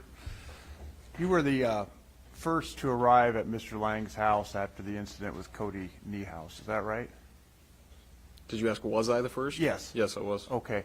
And you saw Mr. Lang outside his house, and then he entered his house, and then you pulled up. Is that correct? Correct. Now, at that what time of day was that? In between 7:30 and 8 o'clock. That's when you first arrived at Mr. Lang's house? In that window, yeah, somewhere in there, yep. How soon after did, I think it was Officer Anderson, show up? Mm-hmm. How soon after? Minute or two. Okay. Now, as I understand it, if I got the names, you had Officer Anderson show up, Captain Wall. Was it a Breeze or a Freeze? Deputy Freeze. Deputy Freeze? Then eventually the Chief of Police Frost. Correct. So at that point, you have Grundy County Sheriffs and Grundy, the City of Grundy City Police, correct? Correct. And then ultimately, you ended up with state troopers showing up, Lively, Barnes, Smith, and Stadmuller. Is that correct? That's correct. Later on down the road. Do you know when the state troopers showed up? I can't give you an accurate time on exactly when they showed up, no. Okay. Would you have called that into dispatch? Yeah, I believe Deputy Anderson informed dispatch that ISP was on scene. Okay. You know, you were asked questions on direct, basically starting from your initial involvement in this case, then when you arrived at the house, when you heard the gunshot. So from the time that you arrived at the house and the time that you arrived at the gunshot, do you know how much time that was? Not arrived at the gunshot, but heard the gunshot. Hour and a half, maybe? Hour and a half between your first arrival at the house and possibly when you heard the gunshot, right? Yeah, I can't, I mean, I don't know exactly, I didn't look at my watch or anything like that and time it, but I would probably guess right around there, yeah. And there's a lot of radio traffic going on between law enforcement there. Correct. And part of that is checking in with dispatch, letting people know what's going on. And part of it is the communication between the different agencies so you know what's going on. Fair? That's correct. That's how you keep informed of the events, like a decision was made to enter into the house. You know that in part because of the radio traffic. Radio traffic's important. Yeah, okay. And is that how you came to learn that, or were you part of the discussion that where the decision was made to enter into the house? That was up to the ISP troopers that Okay. were arrived on scene. And did you come to learn of it then over the radio traffic that they were going to enter the house? Once they got there and decided that's what they were going to do, then I put two and two together. All right, do you know who made that decision? As I was holding my perimeter, I was not intimately involved in the conversation, so no. Who else was involved with holding the perimeter? I know you're at the corner of the garage there. Do you know who else was involved with the perimeter? With the entire perimeter, Yes. myself, Deputy Anderson, Captain Waugh, Deputy Freeze.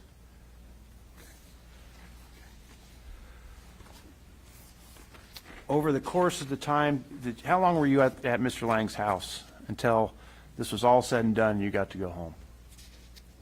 Well, I got there probably a half hour after my shift started and maybe ended up leaving sometime after midnight, I believe. Leaving his home? Correct. Okay. Do you know in that time how many different law enforcement officers and how many different agencies showed up to Mr. Lang's house? From the time I got there and when the time I left, you're Yeah. saying?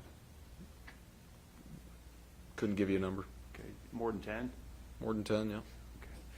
And since you're on the perimeter and you're seeing the activity that's going on, I'm assuming, with maybe the exception of Captain Frost, who I understand was off duty, everybody was in full gear, uniform? Correct. It's, yeah, Chief Frost was Chief the one Frost, that I'm sorry. arrived. We called him, being that he's the chief of police, he needed to be involved in a call like that, an incident like that. And was every member of law enforcement that showed up at that scene armed? As far as I know, yes. Okay. What kind of arm did you have? I had a Glock 40. Okay. Did other people have long guns or rifles or? There were rifles there. Correction on mine, it's a 40 caliber, it's a Glock 20. 40 caliber.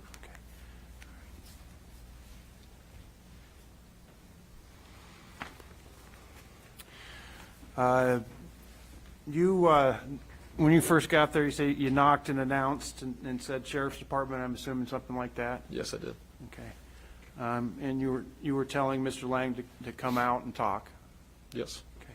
And did he come out to confront you? Nope, he did not. The house, the perimeter of the house, I'm going to show you what's been marked as State's Exhibit 2. Just for clarification, and I think it'll be easier when you're up close and some of the lines are thin here, but these dark dashes are either windows, as I understand it, or doors. Correct. And the doors, the way you can tell the difference is the doors have a little curve with them, so you can see which way they swing in or out. Right. Is that understood? Yep. Okay. So as far as those windows are concerned, or maybe a garage door is an exception, but there's at least some large pane windows and several small windows all throughout the house on the perimeter. Is that fair? Yes. Okay. Does that include what's been known, the north side of the garage, what's been called the smoke room? It does include that, yes. Okay. Now,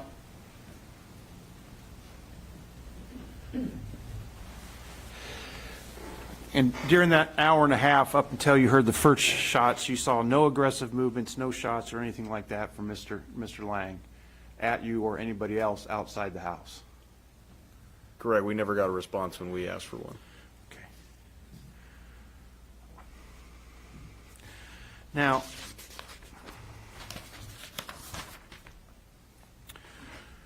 when this decision to go in was made, when you're talking about going into the house, does that include the garage, or you mean entering the kitchen? They entered into the garage to go make announcements at this door before they went downstairs. And that, quite obviously, probably and that's State's Exhibit 2 that you're pointing out. It's an attached garage, so the entire house is one whole Correct. structure, correct? Correct, yes. And basically, all of them are walled off, and one just happens to house cars, or if somebody wants to park in there, right? Correct. Okay. Do you know if there was an announcement made, a knock and announce made before entry was made into the garage? Yeah, there was. Okay. Deputy Anderson did, and defendant's father did Okay. at this access door right here. You said, I believe, that did the K-9 clear the garage, or they cleared the garage with the K-9? No, the garage was cleared at this point, Okay. so once they got to this door here, so they're in the garage, they get to this door that's going from the garage into the house. Okay. That's where they made their announcements at. What about we're referring to it as the smoke room or the north room there. This right up Was here. there a separate knock and announce and clearance made of that room? Nope. Okay. Do you know why, or is it just believe that was considered to be part of the garage, or? Why there was never a knock and announce right here? Yeah. I mean, that's, Deputy Freeze was holding perimeter, and he, I believe, had access to see what was in this and didn't see anything. So we were primarily focused on this area right here. Okay. But I guess what we could collectively call the living area, which includes the kitchen, bedrooms, and that sort of thing. Is that fair? The entire residence. Yeah, okay. All right, well, let's talk about, I believe you heard the K-9 in the house, is that right? I heard the K-9 handler make his announcements, yes. And did you hear, maybe it was through the radio chatter, or what you heard specifically, that they were clearing the basement first? Correct. Okay. And by clearing the basement, is it true that you are a K-9 handler now? Is that Correct. Is that just for narcotics, or for the same use as we saw in this instance? My dog Yes. is a dual-purpose dog. Okay. And what are the two purposes? My dog is certified in narcotics and apprehension and tracking and articles. Okay. So When the Hardin County person came with the dog here, that would have been using it for apprehension purposes. Is that right? Yeah, it could have been. I mean, the end goal was to, we don't want anybody to get bit if they don't have to, but that's what the dog is there for. We don't know what's inside the residence. We don't know what firearms he has. So, one of the aspects of being a handler is if somebody's got to take a bullet, obviously we have to pick the dog. That's not the sole purpose of the dog, but that's why he's a tool that we use in order to clear out buildings so that we don't have to walk in blind and you don't know what's going to happen. So. Right, which is why they're a great asset in that regard. In this case, was it your understanding that when they were clearing the basement, they sent the dog in first? Correct. And so when it means to send the dog in first, obviously I know you're putting the dog at risk, but the idea is that you have to choose the dog over an officer. Does that allow officers to stay out of harm's way while the dog goes down and sees if somebody's there? Yeah, that's one. I mean, that's one of the things. Another thing is if we have a subject that is hiding behind a closet, behind a door, that dog's going to alert to human odor. So instead of us going around blind, opening all these doors, if we can get a dog that goes to the seam of the door, like they're trained to work, they'll go around a room, they'll check all the seams. If they alert to human odor, we have a pretty good idea that there's a suspect behind that door right there. But when you're yelling the commands in this case that you're hearing that they'll bite you, and you give the final command that they'll bite you, that's telling the person that presumably is on the other side that it's really not a search mission, that the dog is coming in to apprehend you. Is that right? The dog is used, one, so that the suspect will hopefully comply. Nobody would like to get bit by a dog. And then, if they're, like I said before, if they're hiding behind something, if they're in something, that dog will alert us and narrow down our search so that we can, one, save time and also the safety of officers. Right.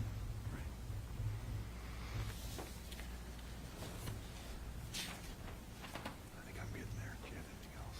I'm just going to ask them about that. That's it. All right. Now, you did describe in direct examination the idea of shots being fired.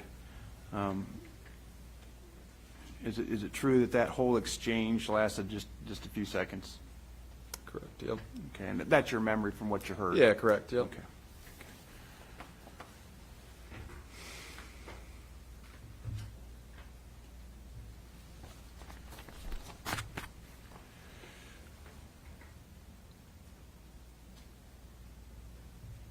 I think that's good. I was going to talk about the stairway, but I think I'm good.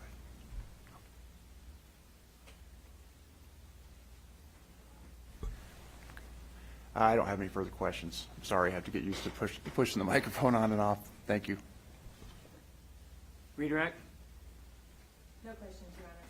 All right, you're excused. You can step down. Thank you, Your Honor. Let's call our next witness. Calls Chief.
Your Honor, the state calls Chief Doug Frost.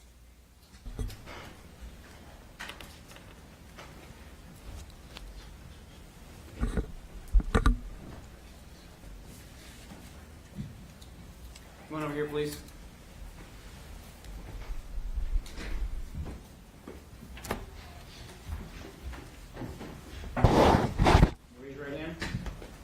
swear or affirm the testimony you're about to give will be the truth? I do. Have a seat. Tell me your full name. Douglas Paul Frost.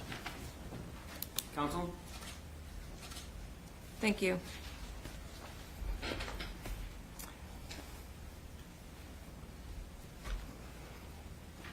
Mr. Frost, that feels strange. What have you most recently retired from? The Grundy Center Police Department. And what was your position there? I was the chief of police. And how long were you chief? Approximately 8 years. And how long had you been with the Grundy Center Police Department? About 31 years. And under your command, in April of 2021, how many officers were under your command? Well, at full staff, we're typically 5 officers, but I had 3 at the time, 3 full-time officers and 2 reserves. And was one of your reserve officers Cody Niehaus? It was. Could you explain to us how you worked the shifts for the Grundy Center Police Department? Typically, our shifts run from 6 a.m. to 6 p.m. would be, and then 6 p.m. to 6 a.m. And as part of your duties, could you, or as part of your training and education in law enforcement, could you tell us what that involved? I graduated, I started out as a reserve officer and then attended ILEA, Iowa Law Enforcement Academy, became certified and was hired full-time by Grundy Center Police Department. I also have a 4-year degree in industry from the University of Northern Iowa.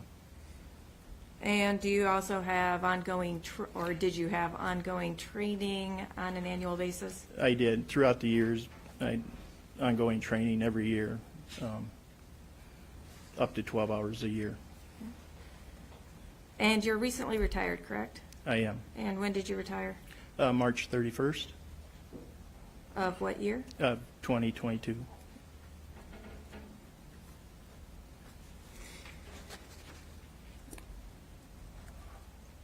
Were you on duty the night of April 9th, 2021? I was not.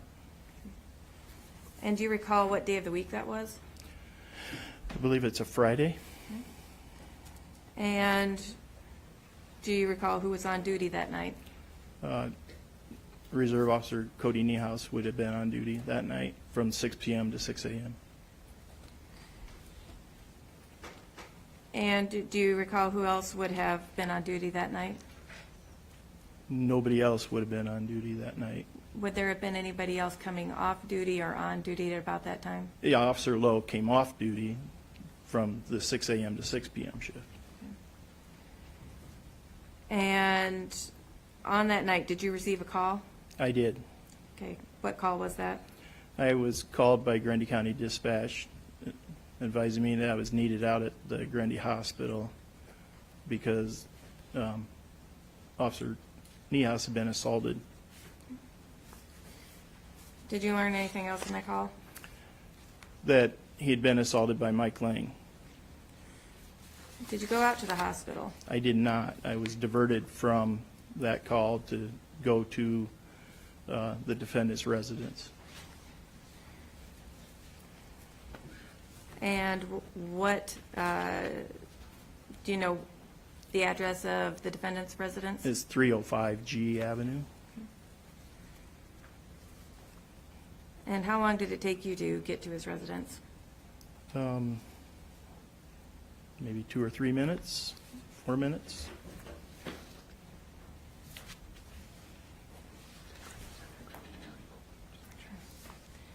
And 305 G Avenue in Grundy Center, is that in Grundy County? It is in Grundy County. And when you arrived at the defendant's house, what did you observe?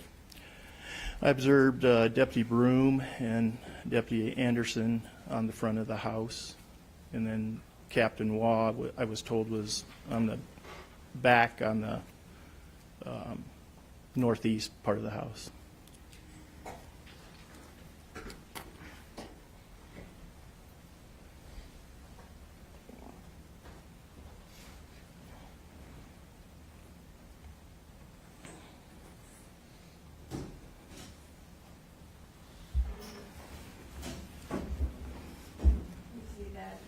I can.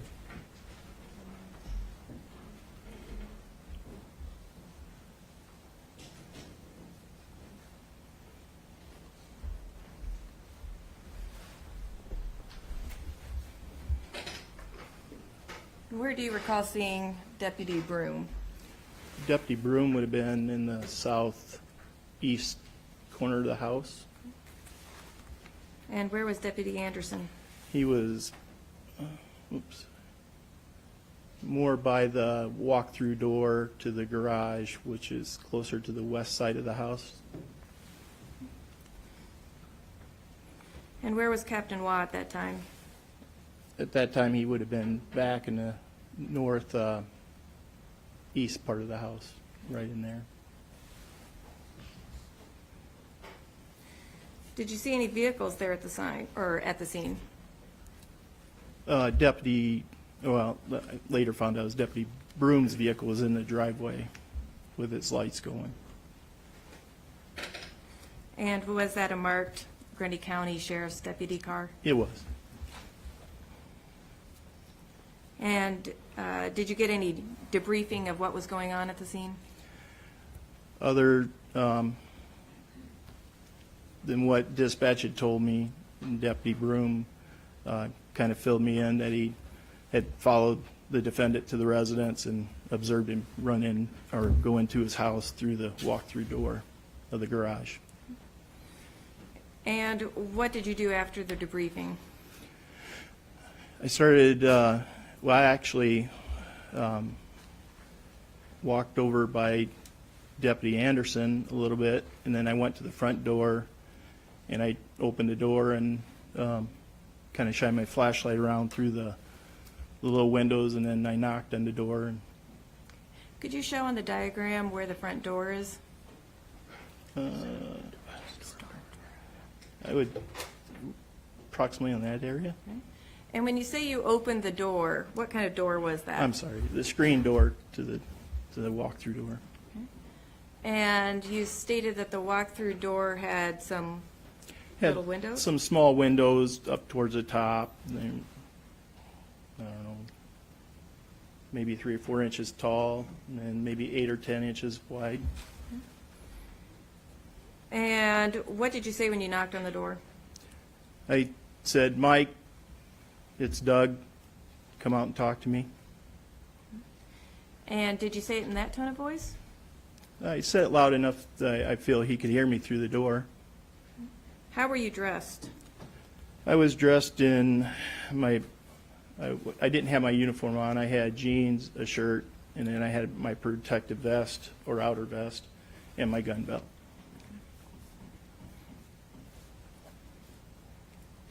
And when you approached the house and looked into the windows, did you see any lights on in the house? I did not see any lights.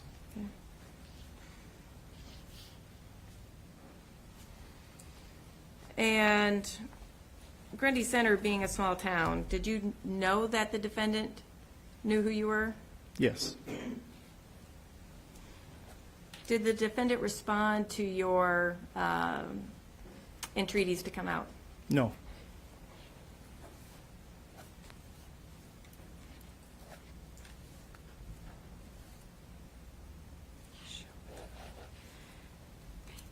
Did you attempt to make any other contact with the defendant?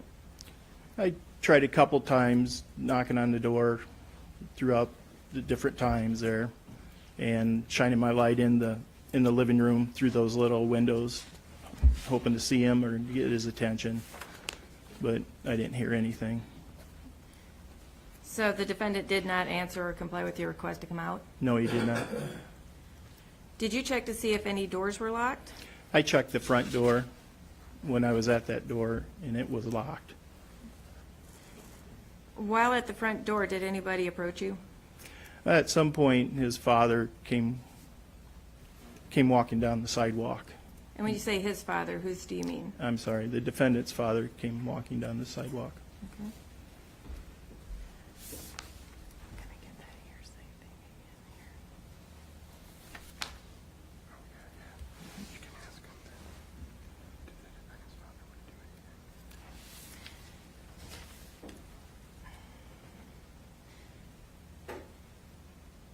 When the defendant's father approached you, did he want to do anything? He wanted to go inside the house to talk to his son. Did you let him? No, I did not. Why not? I felt that if we didn't know how the defendant was thinking, if he would take his father as a hostage, if he wasn't thinking right. That was the main reason.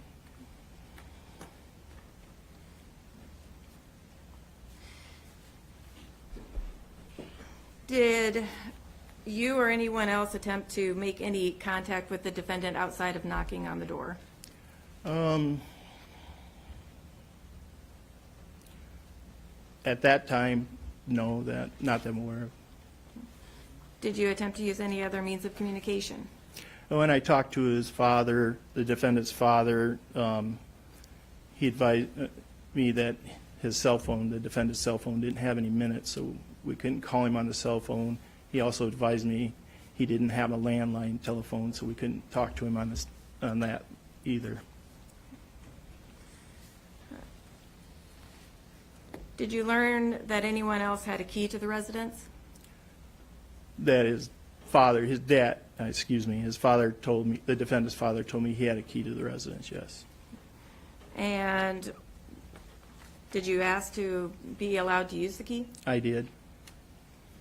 What was his response? He would not give me the key to use it.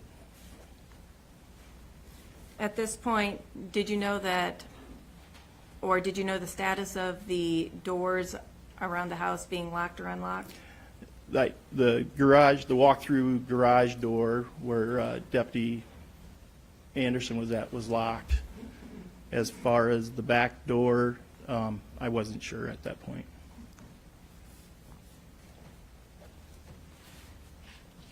At any point, did any of these doors open for you? No, well, not at first, no. Okay. And eventually, did someone unlock any of the doors? After a while, the defendant's father opened the garage walk-through door, Okay. Could you indicate that on Yeah. the diagram? which is the one by the garage. Okay.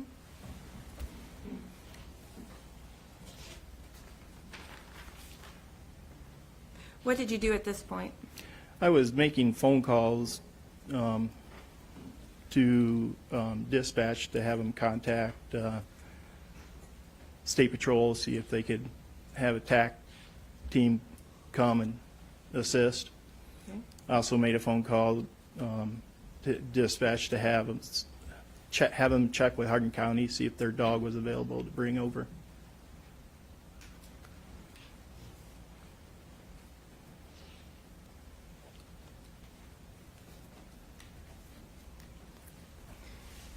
What happened after you made that call?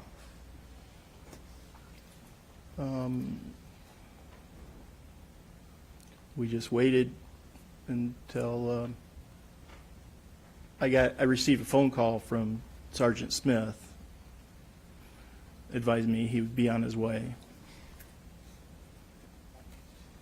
And what did you do when Sergeant Smith arrived?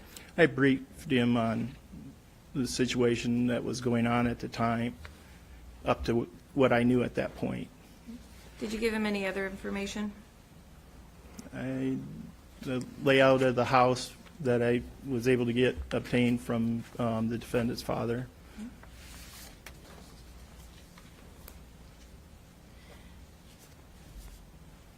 During this time, did you attempt any other contact with the defendant? I don't believe so. Did you see any lights come on in the house? I did not. There was a light, I should back up, there was a light in the basement on the back side of the house before Sergeant Smith arrived.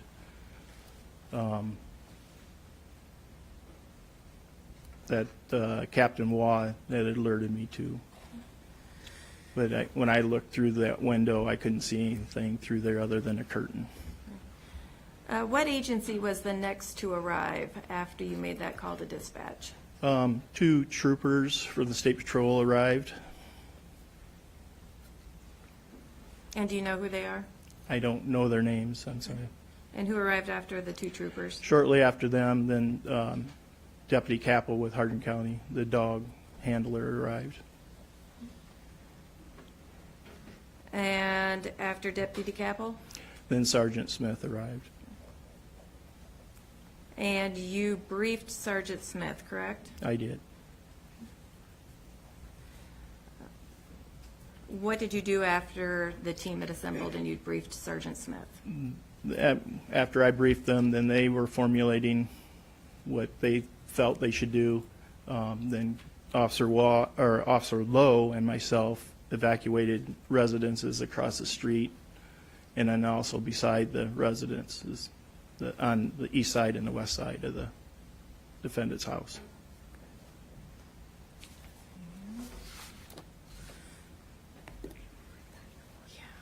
Yeah, I think so.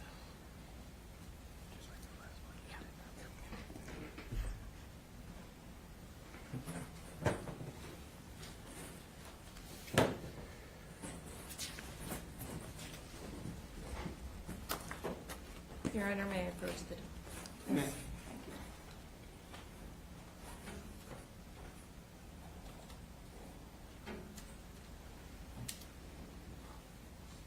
Mr. Frost, do you recognize this? Yes, I do. And what is it? Just describe for us what this is. It's an aerial picture of houses, Specifically what house? the defendant's house.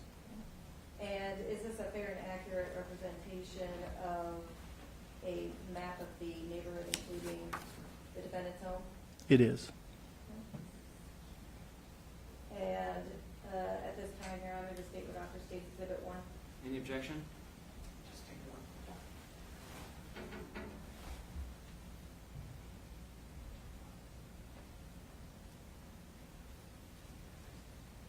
No objection, Judge. One's admitted.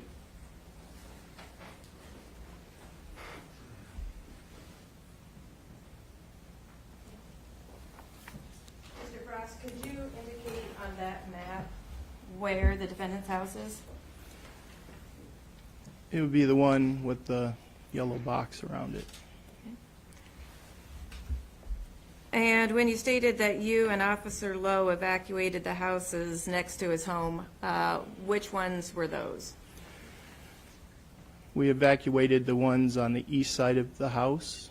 So there's a little house there that was already empty. There was this another house, and then the end house. There was 3 houses. Did you evacuate any other portions of that neighborhood? I did. We also went across the street and evacuated houses. This building here is a business, so there was nobody in there, and we evacuated the houses across the street that had people in them. And during this time, did you hear the radio traffic on your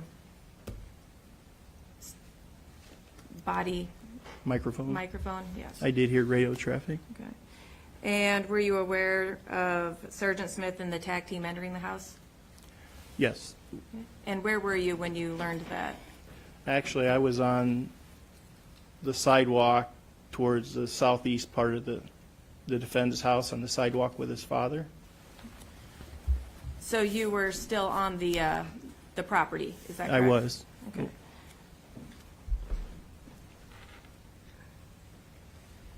Did you hear any announcements being made? I could hear yelling in the garage, yes. And was that yelling from the defendant, or was that yelling from someone else? That's from the officers. And what were they yelling? They were, I'm assuming, their announcements to enter the house if he didn't come out.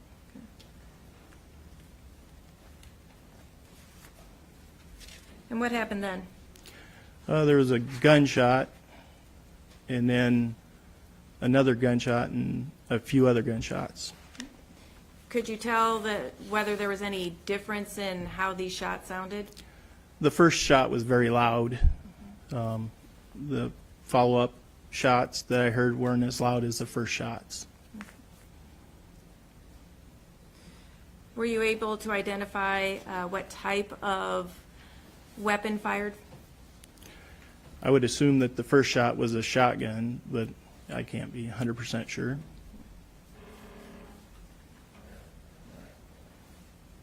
What else did you hear?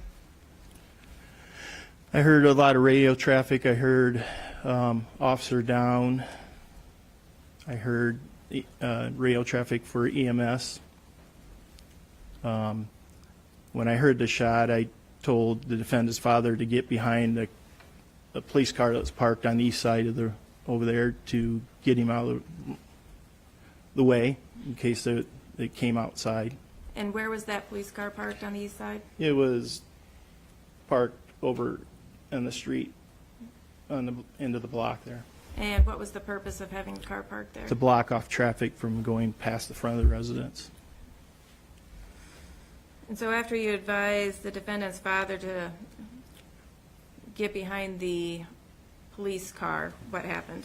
Then I went to the southeast corner of the house to help secure that because Deputy Broome ran to Deputy Anderson's location.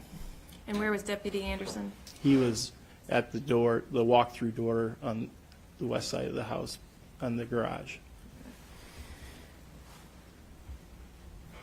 And who was covering the front door? A combination of myself and Deputy Broome.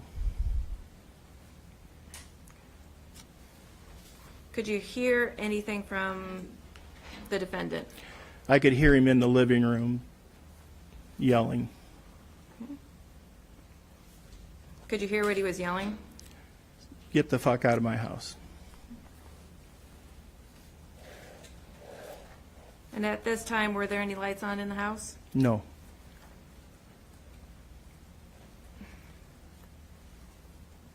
Were there any coverings over the windows? There was curtains over the windows. Were those open or closed? Those were closed.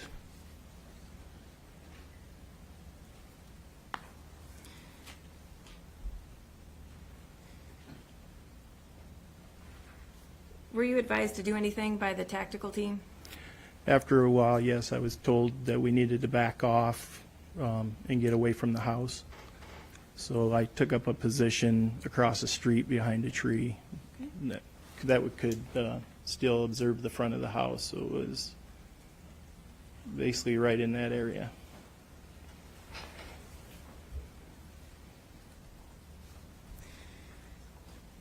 What was the next thing you recall happening? After a while, the Bearcat came down the street and pulled into the front yard. And you say after a while. Do you have any recollection of approximately how long that was? It seemed like very long, but no, I don't. And when you say that the Bearcat was traveling down the street, could you indicate on the map where it was traveling? It came from the west, and it drove east down G Avenue, and then it pulled in to the yard and the defense residence. And what did you observe occur after the Bearcat came in?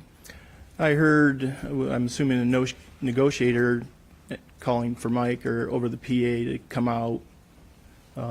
There's no response. When they parked the Bearcat, they parked it up against the house, so they had the arm with the flat metal on it up against the window of the kitchen window of the house. And you just stated that you heard the negotiator on the PA system asking the defendant to come out? That's what I heard, yes. Okay. And the defendant did not come out? The defendant did not come out. Okay. What happened then? The Bearcat started pushing the window out of the house. Did you see anything happen?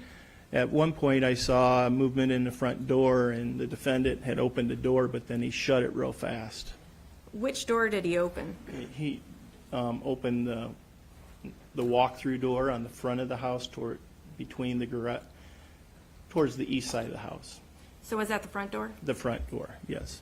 Did he open the solid interior door or the He exterior opened the store? solid interior door and not the screen door. Okay.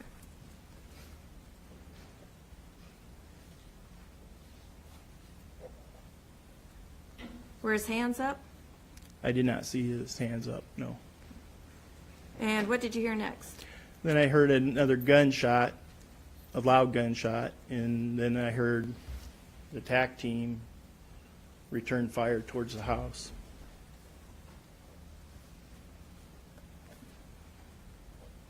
And did the TAC team rounds sound different from the first gunshot that you heard? Yes, they weren't as loud as the first gunshot.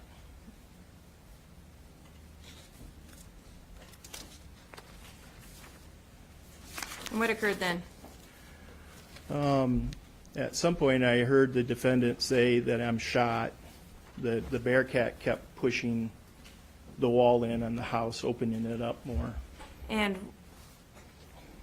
I'll have you indicate on diagram 2, State's Exhibit 2, where was the Bearcat present? The Bearcat was more in the kitchen area, on the kitchen windows. And then basically as he was pushing on that all opened up.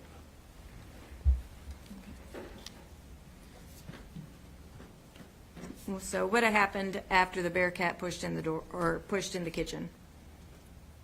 After the shooting, I heard the defendant yell that he was shot. And what happened then? The members of the TAC team went in through the garage and into the house to try to secure him.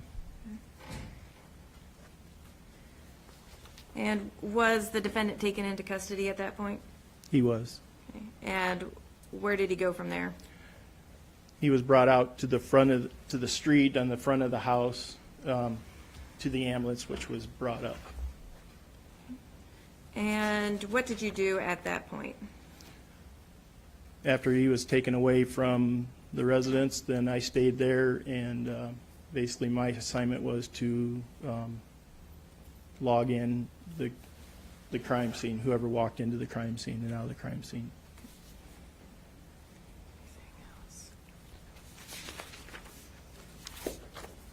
Thank you, Mr. Frost. No further questions. All right, ladies and gentlemen, we're going to take our mid-afternoon break. First one we've taken, but it's going to be exceptionally longer than we traditionally do because we have some other things we need to take up outside your presence, and then I want to take a break myself. So it's about roughly 10 after the hour.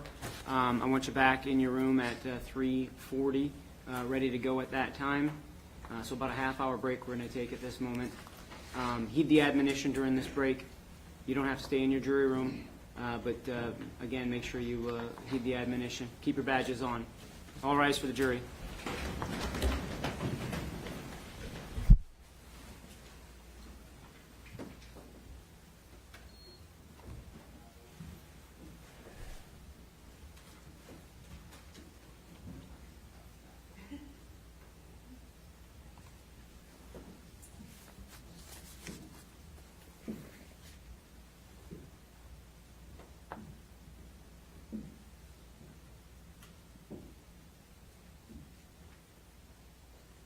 Folks can be seated. Sir, you can step down, but don't go far. We may need you here momentarily. Not yet. We did have one more sidebar, just so we're clear. That sidebar was for the purposes of what we're going to do now, which counsel just alerted the court that that witness was not excused, that the defense wished to make an offer of proof with him. And just so we're clear again, and I stand true to my word, counsel, is that your understanding of that recent sidebar? That is correct, Your Honor. Yes, Your Honor. Okay. Before you grab him, defense counsel, I just want you to have a talk with, if you haven't done so already, Mr. Lang. Mr. Lang, I don't want you to really make any gestures or affirmations or react negatively to any testimony. Just recently here now, I've had you, or I've observed you make certain gestures as to confirming that he's right, that that's where the Bearcat was, and kind of making gestures as to what was being done.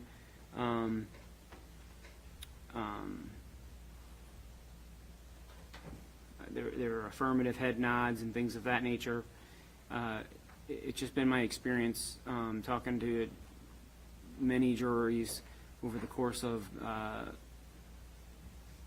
20-plus years now.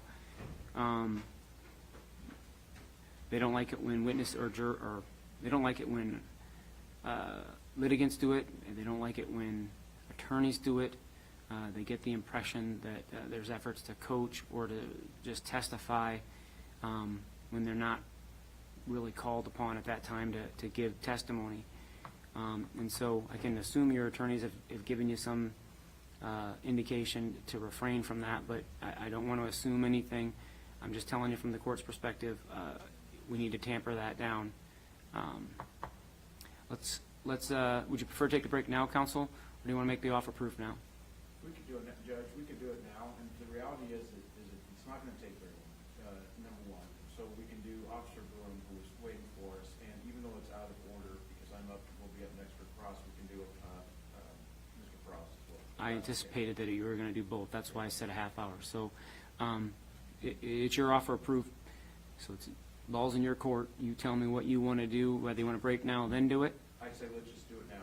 Okay. And that way Officer Broome. Call your first one, and we'll go from there. Your Honor, they are not very long. Just have the hallway there.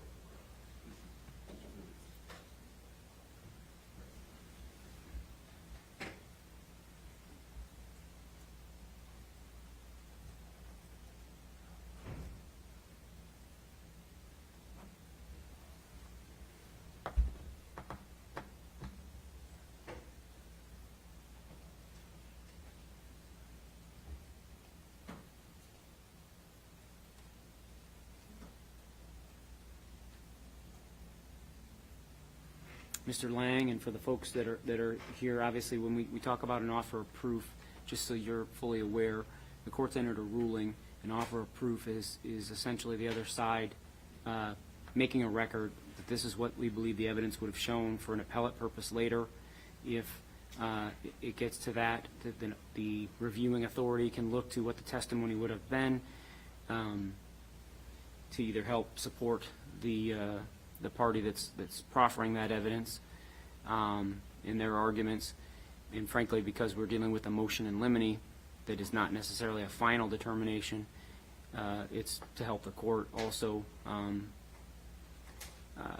reevaluate potentially its ruling if, in fact, that's the case. Come on up, Deputy. I'll remind you, you're still under oath, okay? Yes, Your Honor.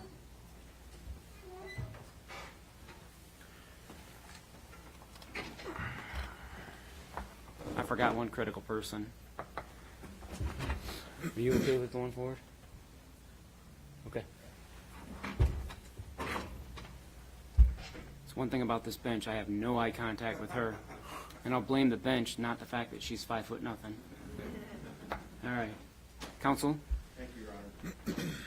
Officer, before entering the garage or any part of the household, had anybody in law enforcement obtained an arrest warrant? No. At some point, ultimately, was a search warrant obtained? Nope. Was, at that time, did you have time to go get an arrest warrant? Given the exigent circumstances, no, we were not going to go get an arrest warrant. Okay, let's talk about what those might be. What are the exigent circumstances? Was there evidence that you needed to preserve? Well, the defendant had assaulted a peace officer and fled from law enforcement. So we were going to go to the house, and once you get to your house, it's not a safe haven. You're still held accountable for your actions. So we were not going to go get a search warrant for that. I'll try the question again. Was there evidence that you needed to preserve that was time sensitive, that could be destroyed or anything like that? No. It's not a drug case, right? You were just going to arrest him for something that happened a while ago. Fair enough? About 5 minutes. You didn't go into the house 5 minutes after The crime that he had committed before I got there was about 5 minutes before I arrived at the house. the entry to the house was substantially well after that, correct? That's correct. Well, more than enough time to get a search warrant in the arrest warrant, correct? We did not need a search warrant, no, Understand or your arrest opinion, warrant. But you had the time, correct? If we needed to get one, then yeah, we could have. Did you have consent to enter the house from Mr. Lang? We did not need it. Let's see. Did you ever announce that he was under arrest? We did not. Did you ever announce, I know the answer to this, but you never announced, obviously, that you had a warrant that you were attempting to execute, correct? That's correct. So the only thing that Mr. Lang knew related to your presence was knocking on the door, yelling, come out with your hands up, or come out, we need to talk, correct? Objection, Your Honor. Speculation. The witness can answer if he knows. He knew what he did 5 minutes before. But as far as what was being announced to him, it was never announced to him, he was under arrest, we had a warrant that we're executing, you were just asking that he come out, sometimes with his hands up, correct? Correct. Nothing further, Judge? I know it's their offer approved. Do you have any examination of the witness at this time? Briefly, Your Honor. Yes, Your Honor. All right, please proceed. Deputy Broome, can you explain to us why you didn't tell him you were arresting him? A reasonable person would believe after assaulting an officer and then law enforcement shows up at your house 5 minutes later and makes multiple attempts, yelling to come out with your hands up. Objectively, I feel like a reasonable person would believe that they would be under arrest and be taken into custody. And are people more likely to come out if you tell them that they're going to be arrested when they come out? No, they're not. So being that he wasn't responding to us, wanting him to come out and talk to us, if we had said you're under arrest, typically people don't like to come to law enforcement if they know they're going to be taken into custody. If he had come out, what were you going to do? Arrest him. And you had observed him committing a crime, correct? That's correct. Which crime was that? Assault on a peace officer and fleeing and eluding. And then you pursued him, correct? Correct. And so the hot pursuit and the crime is enough for you to not need an arrest warrant, That's correct. And you pursued him to his own house? Yes or no? Yes. And did you see him enter his house? Yes.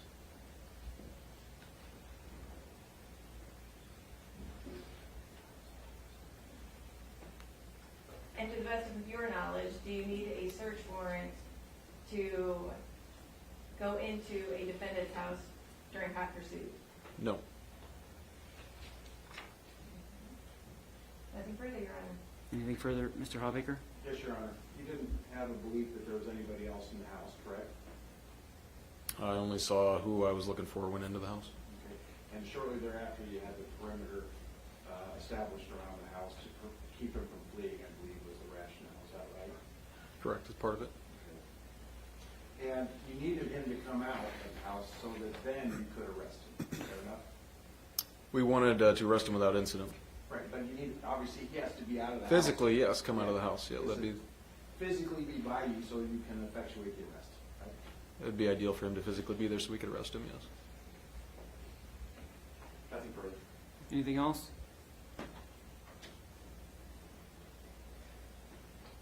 No, Your Honor. Okay. Can you step down? Now can he be released? Yes. Okay. You're free to go. Thank you, Your Honor. Presumably just that long. We want to break now? Okay. Let's bring in the chief. All right, well, no, let's wait.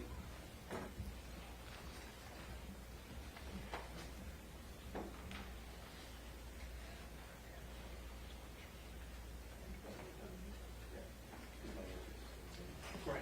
So you want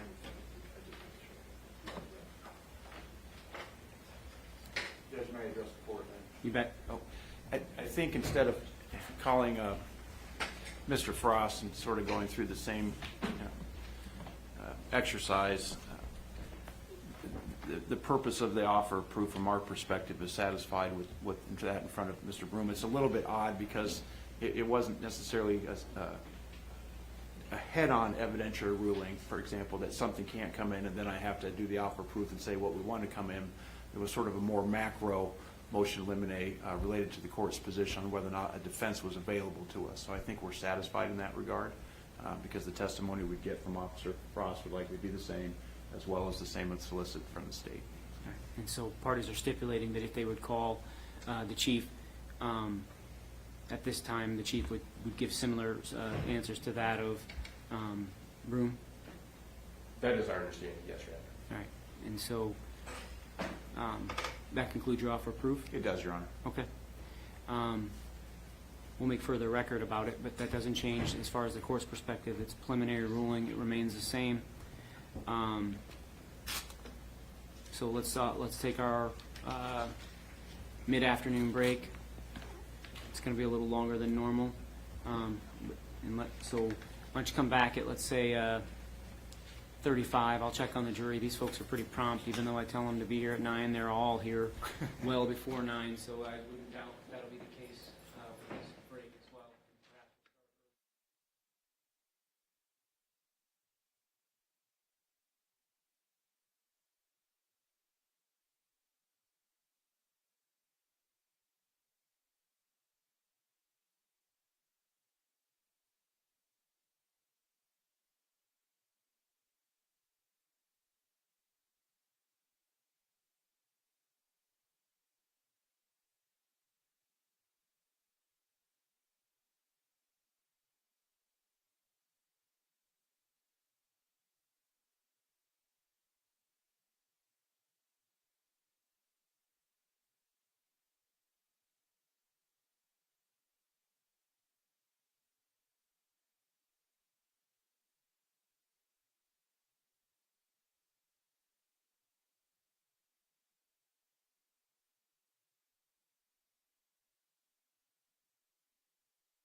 stand next to me. Thank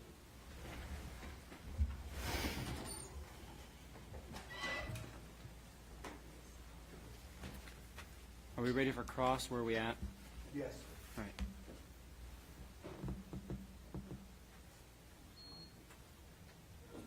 All rise for the jury.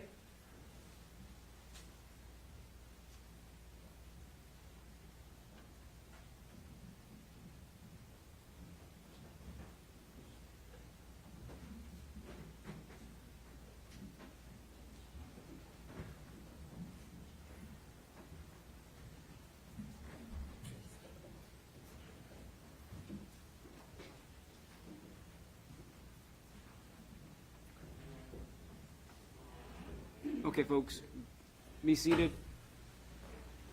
I'll remind you, you're still under oath. Yes. Cross counsel? Thank you, Your Honor. Good afternoon, sir. Good afternoon. Okay. So as I understand it, when you first arrived on the scene, and you had Deputy Broome there and some others, that you knocked on the door and said, "Hey, Mike, come out." Is that right? That's correct. Okay. And we've heard reference to the small town, but you knew Mr. Lang, and so you're using this sort of this familiar familiar name, saying, "Please come out," right? Correct. And I think maybe you're saying we need to talk, right? Yes. Okay. You made the, as I understand, you were sort of brought into it. It was a Grundy Center matter to sort of run the show, at least initially, to make a plan for how to deal with the circumstance. Is that fair? Correct. Yes. So part of that decision making was to get a hold of the TAC team. Is that right? That is correct. Do you have a better kind of definition of what the TAC team is? I don't. Okay. We just call it the tactical Okay. team with the Iowa State Patrol. Okay. And we don't have one in county, so we smaller agencies just can't afford all that stuff. So we just ask the State Patrol for help. Okay. And all that stuff would be the equipment, necessarily say breach a house or something like that if you're going to breach a residence? And the experience. Okay. And for example, I mean, the Bearcat that you ultimately referred to down the road, whose was that? That was the State Patrols. State Patrols? Yes. Okay. As part of the TAC team too, or the tactical team, can there be a negotiator involved? I believe so, yes. And so if you have a standoff like that, then one can be called in to help try to get somebody out, right? Correct, yes. Ultimately, a negotiator was called in this case, right? I'm assuming so. I wasn't involved in that once I was on security detail. So basically after the initial shots were fired, I was on the east side of the house. So you didn't hear any negotiation going on or understanding of some Right, negotiator correct. was there? You didn't have any responsibility in trying to get one there before you went into the house? no. Okay. When I called to have the TAC team there, I figured Sergeant Smith would, give some insight of what the next step is, what we should do. So when he got there. And just so I'm clear, there's been plenty of testimony about knocking and announcing and saying Mike come out and trying to get him out. But that would be different than, say, a negotiator, a specific person called to make contact with Mr. Lang to get him out. I would say so, yes, correct. The other parts are just sort of the responding officers trying to get him to come out and peacefully so that he can be arrested. Correct. And negotiated is sort of a negotiator is called into the circumstance when there's a recognition that that hasn't worked. I'm sorry? That when it's when you're realizing that the knocking and announcing isn't working, and it appears that somebody's holed up, that's when you would have a negotiator. I would Okay. venture to say so, yes. Because ultimately it's better to have somebody come out of the house than have to go in. Absolutely, that's the main goal. Right. For everybody's safety involved, not just the individual. Everybody's, Okay. yes. And so I guess the point is you weren't part of the decision to go into the house before a negotiator got there. No, I was not. It was part of your decision to contact, I'll call it the dog guy, but the person from Hardin County, Deputy Capel, with a canine. Is that right? That's correct. Okay. Why was that decision made? In case if we had to go in ourselves, it'd be better to send the dog in first to locate the suspect or the defendant.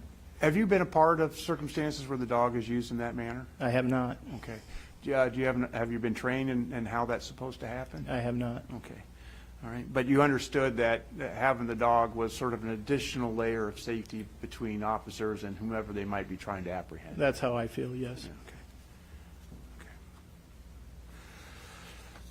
Now, I just want to clear up a little bit of the testimonies that relates to the Bearcat. Okay. We now know who owned it, but you've provided written reports, but you were also interviewed by DCI. Is that right? Correct. Okay. Department of Criminal Investigation. I Correct. think it was Special Agent Crapful. Is that right? That is correct. Okay. And you provided a statement to him? I did. Did you have a chance to look at a typed-up version of that statement? I did. Okay. And in that statement, you described what happened, or sort of the timing of events of the Bearcat. Okay. Did you tell Special Agent Crapful that at some point the Bearcat moved forward and tried to bust out the small window? Is that right? The kitchen windows. Yeah, okay. I call them small because they were smaller. Smaller than like a picture window? Or something. Right, because on the living room, there was a large picture window. And these were smaller windows. Well, I think we have pictures of the house. I think we'll be able to see that. So, but the initial effort of the Bearcat was to push through the window and then back off. Is that right? I believe so. Is that what you told Officer Crapful? Probably. Okay. Did you have any disagreement with the report that you reviewed or the typed-up version of your interview? No. Okay. Would it help refresh your memory if I showed you that? Yes. Okay. It would. May I approach, Your Honor? May. Okay. I'm on page 4 of this.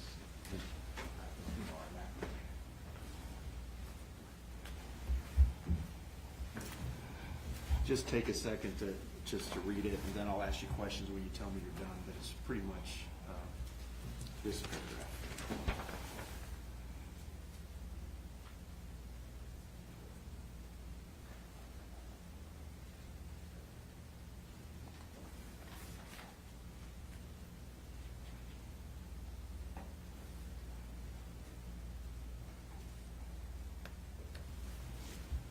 Does that help refresh your memory? Yes. Okay.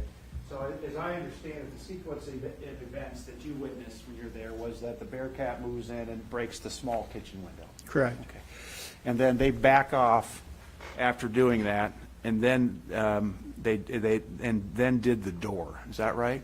Went towards the door, that whole area, I guess. But did they start knocking down the physical structure yet? Not just the window, but the door and things like that at that No. point? Okay.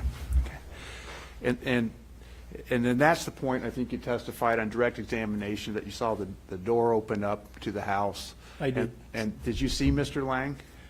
Yes, I saw him at the door. Okay, and then you saw the door shut.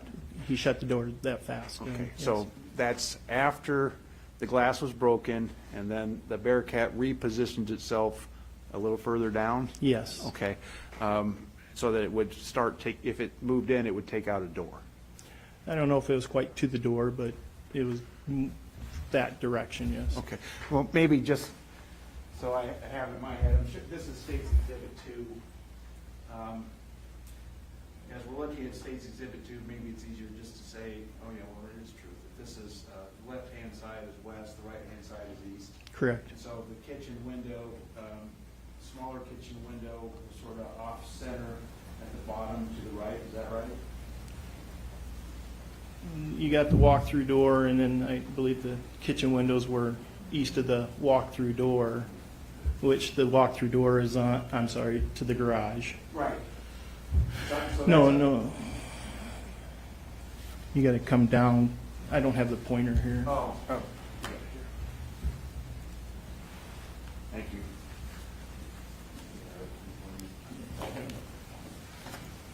So I'm believing this is the front of the house here.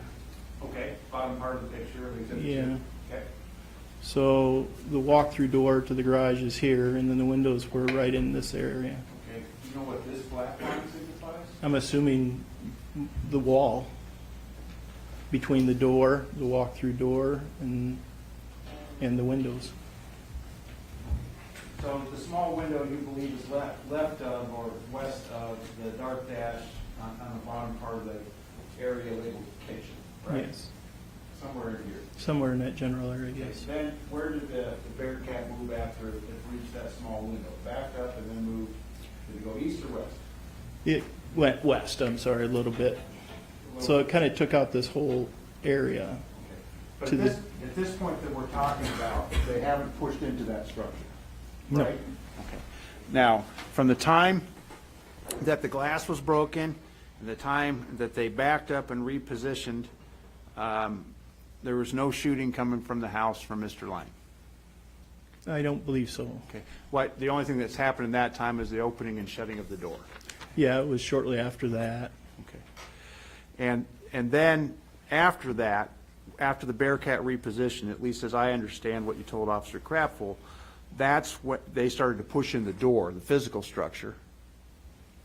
Yes. Okay. And when they pushed in the door, that's when shots rang out again.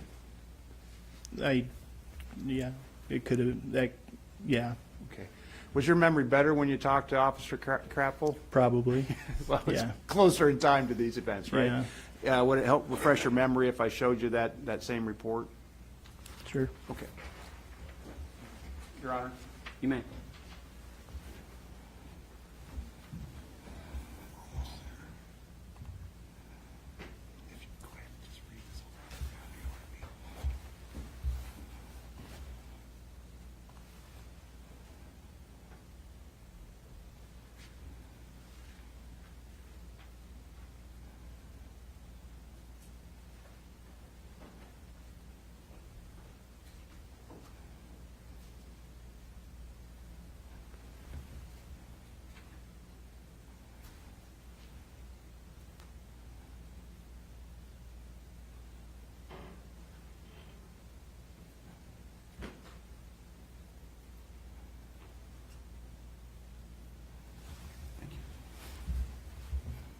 Would that help refresh your memory, sir? Yes. Okay. So, window happens, you see the door open and shut, and then the Bearcat repositions and starts shoving through the door. That's when the first shots rang out. Is that right? Correct. Okay. And how many shots did you hear? I heard one loud shot Okay. right away. And then what'd you hear after the one loud shot? And I heard like return fire from the TAC team, which the shots weren't as loud. So, different guns. Different guns. Okay. Do you know how many? Several. Several. Yeah, I didn't count them, but there was several. And then I heard another loud shot, a louder shot again Okay. at some point. And after that second louder shot, were there additional shots? Yes, yeah. Okay. So this was kind of a shootout after that door was breached. That's correct. Okay. And ultimately, the troopers entered the house to retrieve Mr. Lang after he'd been shot. Is that right? Correct. And they found him lying on the floor. Is that right? He was laying on the floor, yes. Okay. Did you see him laying on the floor? I couldn't see. Everything was, I just heard. Okay. Did you know how many times he was shot? I did not at that point, no. Okay. But your understanding is that there was a lot of gunfire, There was. two loud ones and many, many of the other kind. Sure. Yes. Anything else?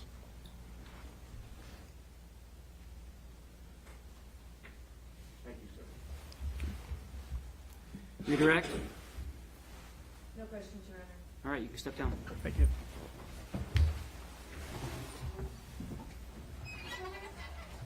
So you'd have another witness available for the day? Yes, Your Honor. State would call Zachary Anderson to the stand.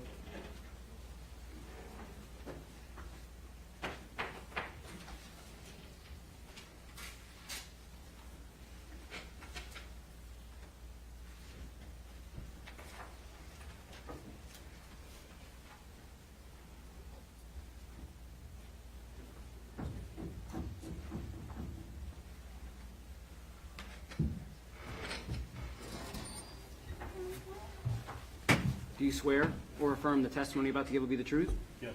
Have a seat. Tell me your full name. Zachary Allen Anderson. How do you spell Zachary? Say that again.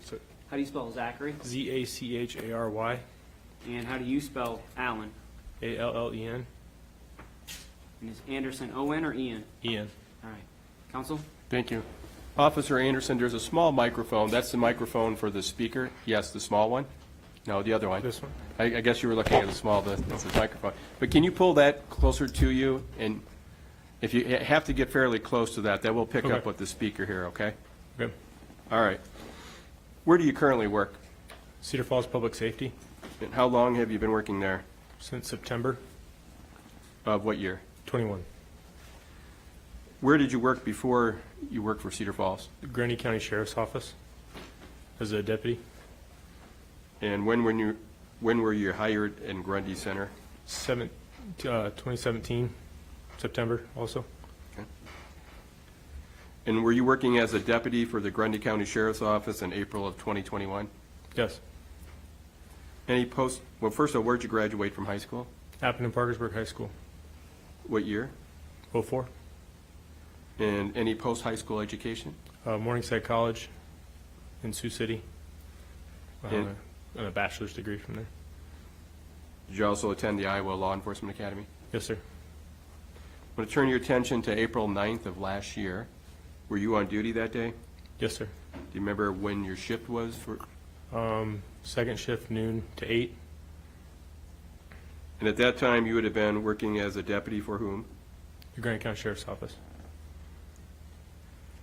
And at some point in the evening, did something catch your attention that got you involved in this case? Yes, I was eating supper up by Highway 20, and I heard a traffic stop get called out, which wasn't uncommon to hear other radio traffic. I heard Officer Niehaus, Reserve Officer Niehaus, call out a traffic stop, and then I heard he's running, and that's what started to catch my attention. What did you do then? So I knew I was a north car at that point, because we divide up our sections where we were working, and I knew there was another deputy on at 7 o'clock, and it was after 7 o'clock at that time. I knew that if a deputy was going to back up one of the PD officers, it would be probably from the PD. So I knew Officer Broome was at the sheriff's office at the time, so I knew he would probably be the first man up, and it wouldn't be me. I would have any other calls that came in at that time. Did something change that? Did something change where you realized you did need to report? I heard he was running, and I heard he's at 60, and I still was listening along, and I hadn't moved, and then I heard a change in a voice, and I at some point heard officer was assaulted, or taser deployed, and officer assaulted, and at some point in there, that is when I immediately ran to my squad car and started heading south. Where did you go? South on Highway 14. I was at the gas station 14 and 20. I headed south on 14 towards Grundy Center. When you got to Grundy Center, where in Grundy Center did you go?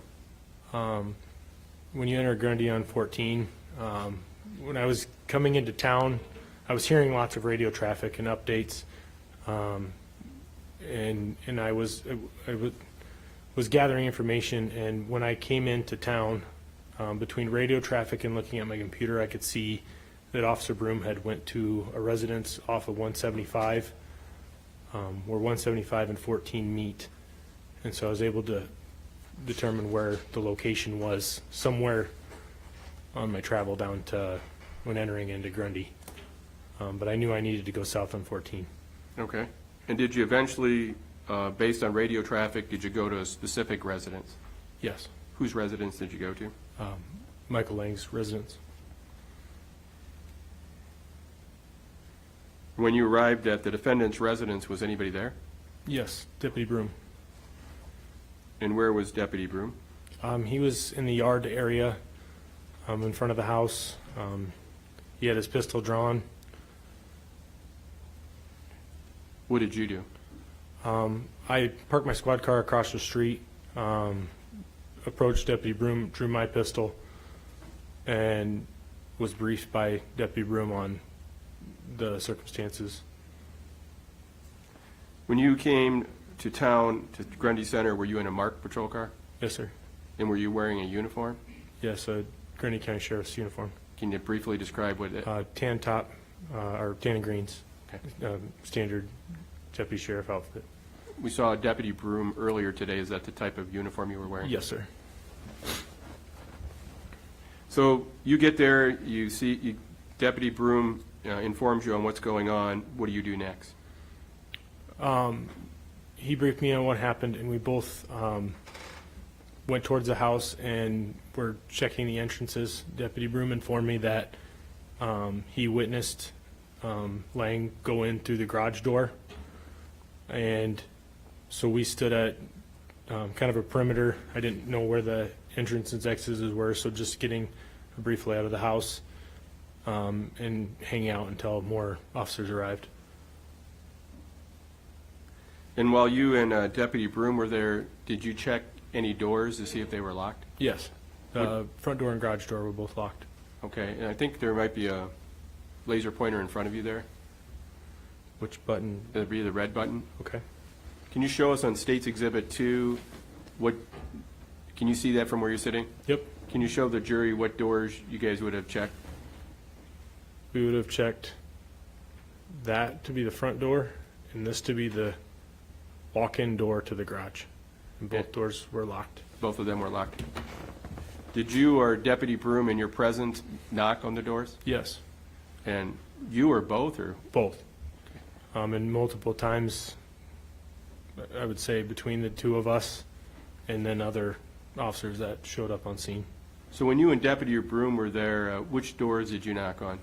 I believe the front door in the beginning. I know for sure the front door. Okay. The garage door, I don't know if it was later, but kind of initially the front door was the main door, because you can see the garage, you could see into the garage. When you looked into the garage, you said the door was locked. Was there a light on at that time? No lights. When you looked into the front door, into the living room area, were there any lights on? No. When you knocked, what did you announce?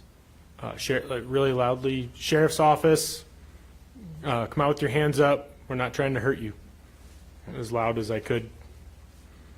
And did you hear any responses from inside the house? No. Did you see any movement inside the house? None. Did you see any lights come on? No. And at some point, did you ever go to the garage walk-in door? Yeah, so when Broome and I, when we were approaching the house, just how we ended up, Deputy Broome was more towards the front door, and I was the garage, the passenger door, or the garage walk-in door is primarily why I stayed for the entire incident. Okay. At some point, to your knowledge, did somebody unlock that door, the garage door? Yes. The walk-in door? Yes. Who did that? Michael Lang's father. When that happened, did you ever enter the garage to do anything? Yes. What did you do? I turned on a light because at the time it was getting dark very quickly because of the time of day, and I was starting to not be able to see inside the garage whatsoever because of the darkness, and I was getting very uncomfortable that I couldn't see anything in that door, and so I walked in the door and turned the light on for safety. Can you show the jury approximately where you would have walked and what you would have done?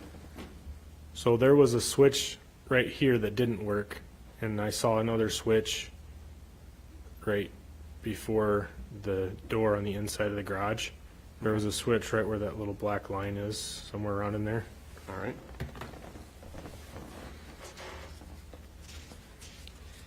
And at this point, when you turned the light on in the garage, did you stay in the garage? No. Where did you go? Back to the outside of the doorway. All right. Did other officers arrive? Yes. Who else arrived? Chief Frost arrived, Captain Waugh or Officer Waugh, Officer Lowe arrived and did kind of perimeter and traffic. The one I saw the most was Chief Frost was in the front with me. Deputy Freeze responded, was in the back, so I only maybe saw him very briefly. Were you present when Chief Frost arrived? Yes. And to your knowledge, did he knock on any doors and announce his presence? Yes. Do you remember which door he knocked on? I believe the front door, and I know he announced or said more than once I don't know if it was more than twice, but at least more than once. And did you hear anything from any inside the house? No. While you were watching the perimeter outside the house, at some point, did state troopers arrive? Yes. Do you remember who arrived? I remember when they arrived, I didn't, they stayed, they were back, a ways back, discussing, getting information. But when they did arrive close to me, I remember Sergeant Smith being there, and I remember, I think I don't remember Trooper Barnes and Trooper Statmuller, and because those are the only ones that arrived that I believe that I knew previously. Yeah, that's, At some point, was there a decision made to go inside the garage? yes, And yes. were you one of the officers that went in? I did not go in the garage. I stayed, my job was to stay at the door, the walk-in garage door for cover. And is that your job, to watch the garage door? It was to stand in that door before they went in, and when they went in, I just provided I had an angle at the inside of the house, but it wasn't a very good angle. So I was just kind of backup cover. Do you remember which officers went in to clear the garage? Yes. Sergeant Smith, Trooper Barnes, Trooper Statmuller, a tall trooper, I didn't know his name at that time. Since then, do you know who he was? Yes. Who was that? Trooper Lively. And then Deputy Capel and his K-9. Okay. And at this point, when you were working with the Grundy County Sheriff's Office, did you have a body cam? Yes, I did. And when Sergeant Smith, before he entered the garage, was he talking to somebody? Yes, he was talking to Chief Frost, myself. Deputy Broome would have been close in that area. And then some of the other troopers might have been closer. I don't remember who is right directly there, close. And prior to coming into court today, did you have a chance to look at a thumb drive that had a portion of your body cam showing when Sergeant Smith and the other troopers entered the garage? Yes, sir. And did you watch that prior to coming in? Yes, sir. And did we see Sergeant Smith talking to someone right away on the thumb drive? Yes. Okay. Is what you watched on State's Exhibit 15, is that fair and accurate? Yes. The state would offer into evidence State's Exhibit number 15. Any objection?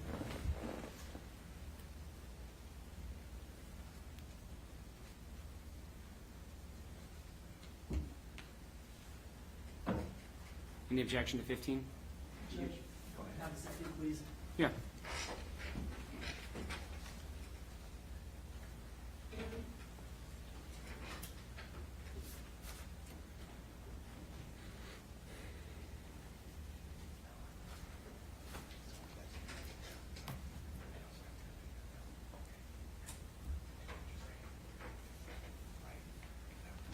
No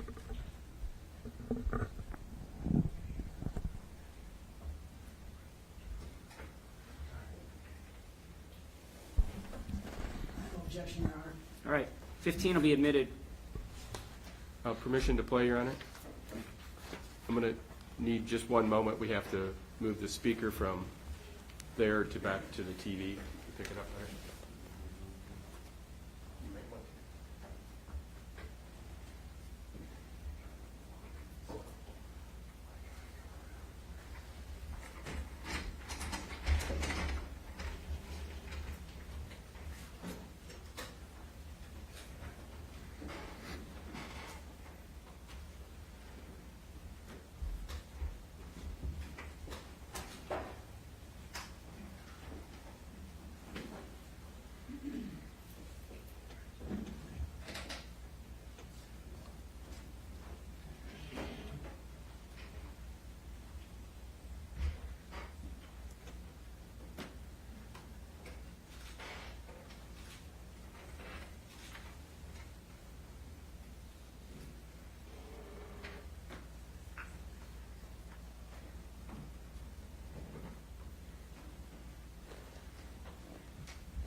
I think we're ready, Your Honor. Please proceed.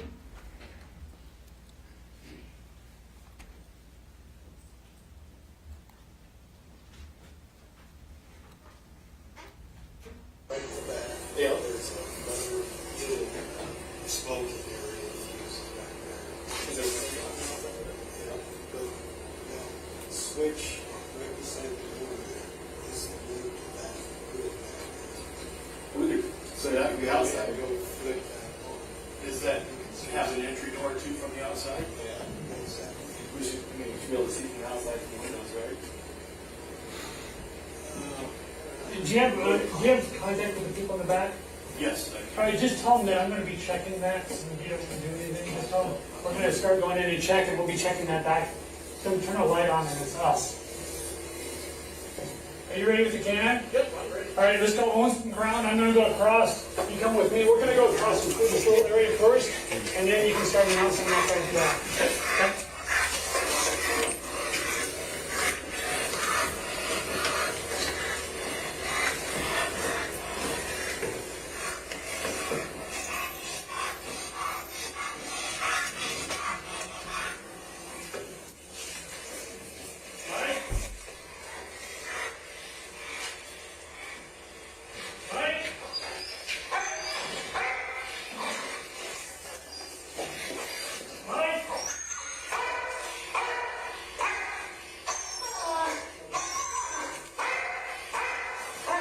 If you see anything, Broome, holler.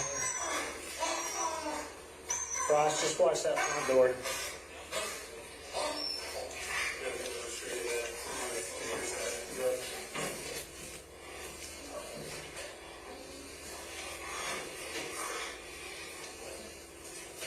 Right, watch out. I'm gonna go.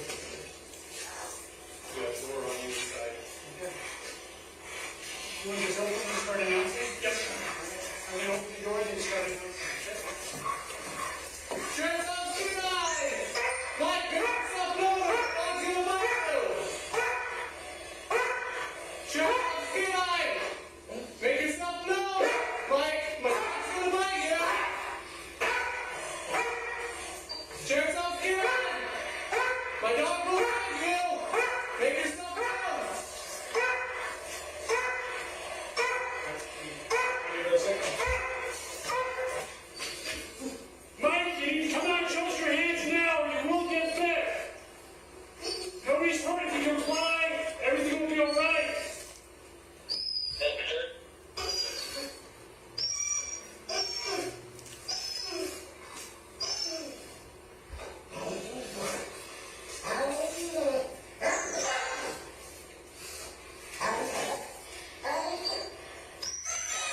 Mike, you need to comply now. Come out with your hands up. What is this door on the side? No, I'm guessing that's a bathroom to the right. It looks like steps up and it's out. There's a down the stairs, there's a doorway. So there's a laundry room and a bathroom. Right. It is two which are going downstairs first. It could be in this layout.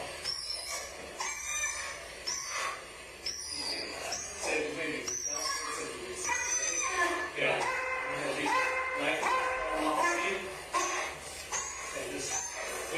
Yeah. I didn't have one for you. Is always.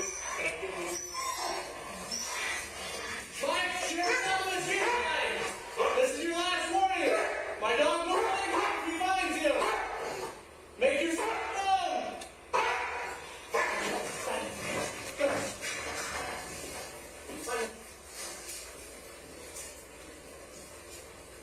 If you come to me, watch these doors and follow them.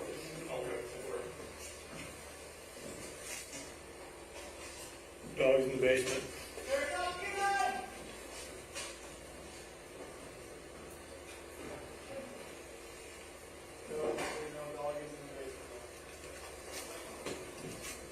There is a light on in the basement back corner.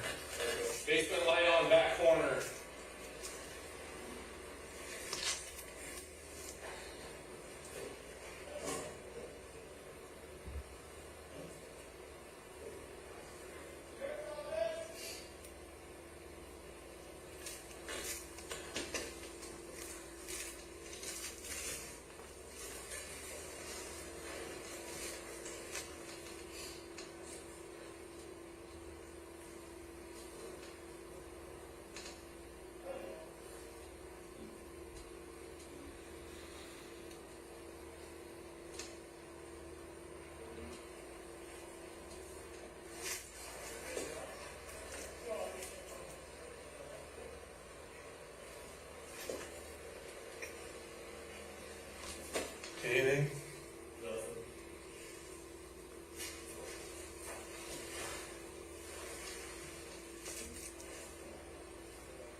When he came in, you didn't see if he went up.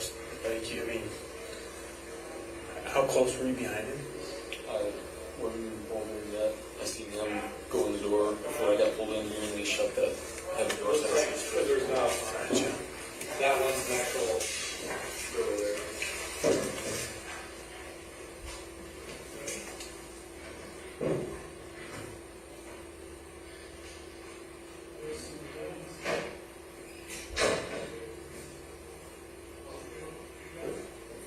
There is a couple in there.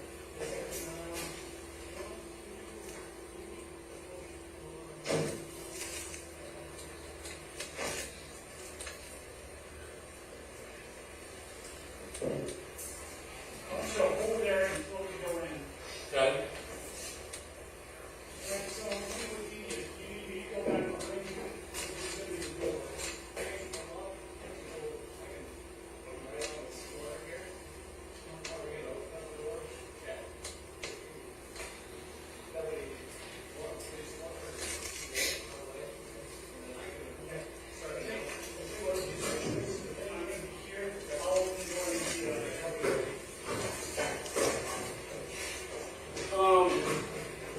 So the basement is secure.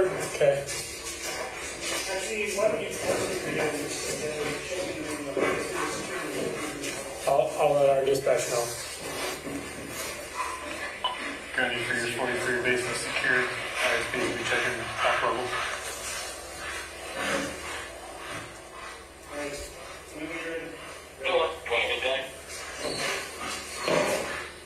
Checks on the T-eyes!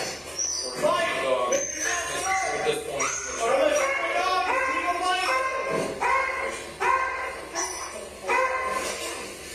Mike! Can you hear me?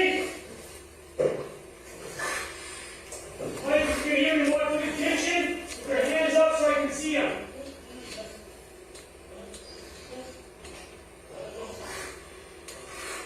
Mike, you need to comply or your grill gets bit.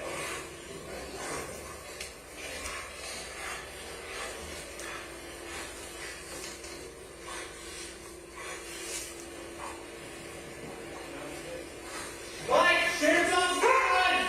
My dog on you when he won! You need to come out! Hands up! Watch out, watch out! John, lose your... Out now!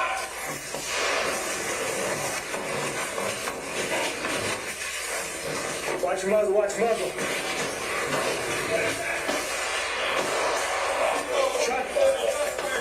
Send medical, send medical! Jim! Jim! Jim! Jim! Hey! Man down, man down!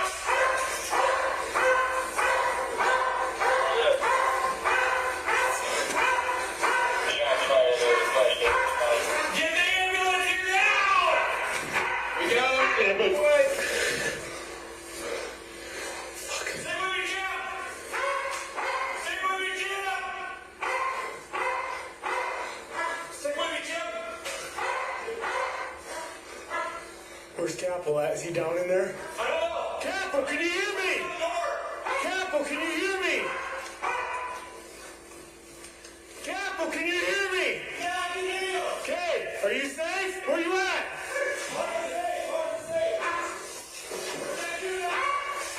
We got officer down up here, officer down. Where is suspect? Where is suspect? Suspect, come back inside. Upstairs, downstairs. Upstairs, upstairs.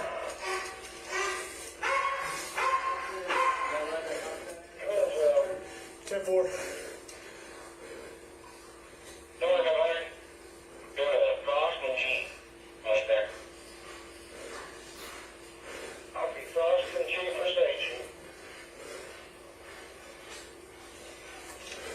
Hey, where's the other ISP with the rifle behind? Is he behind me? Send the ambulance. Where's he at? right here.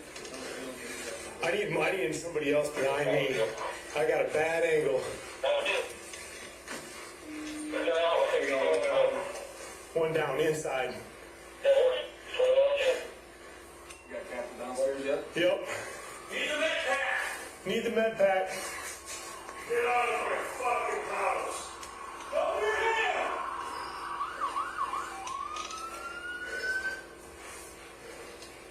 Send in.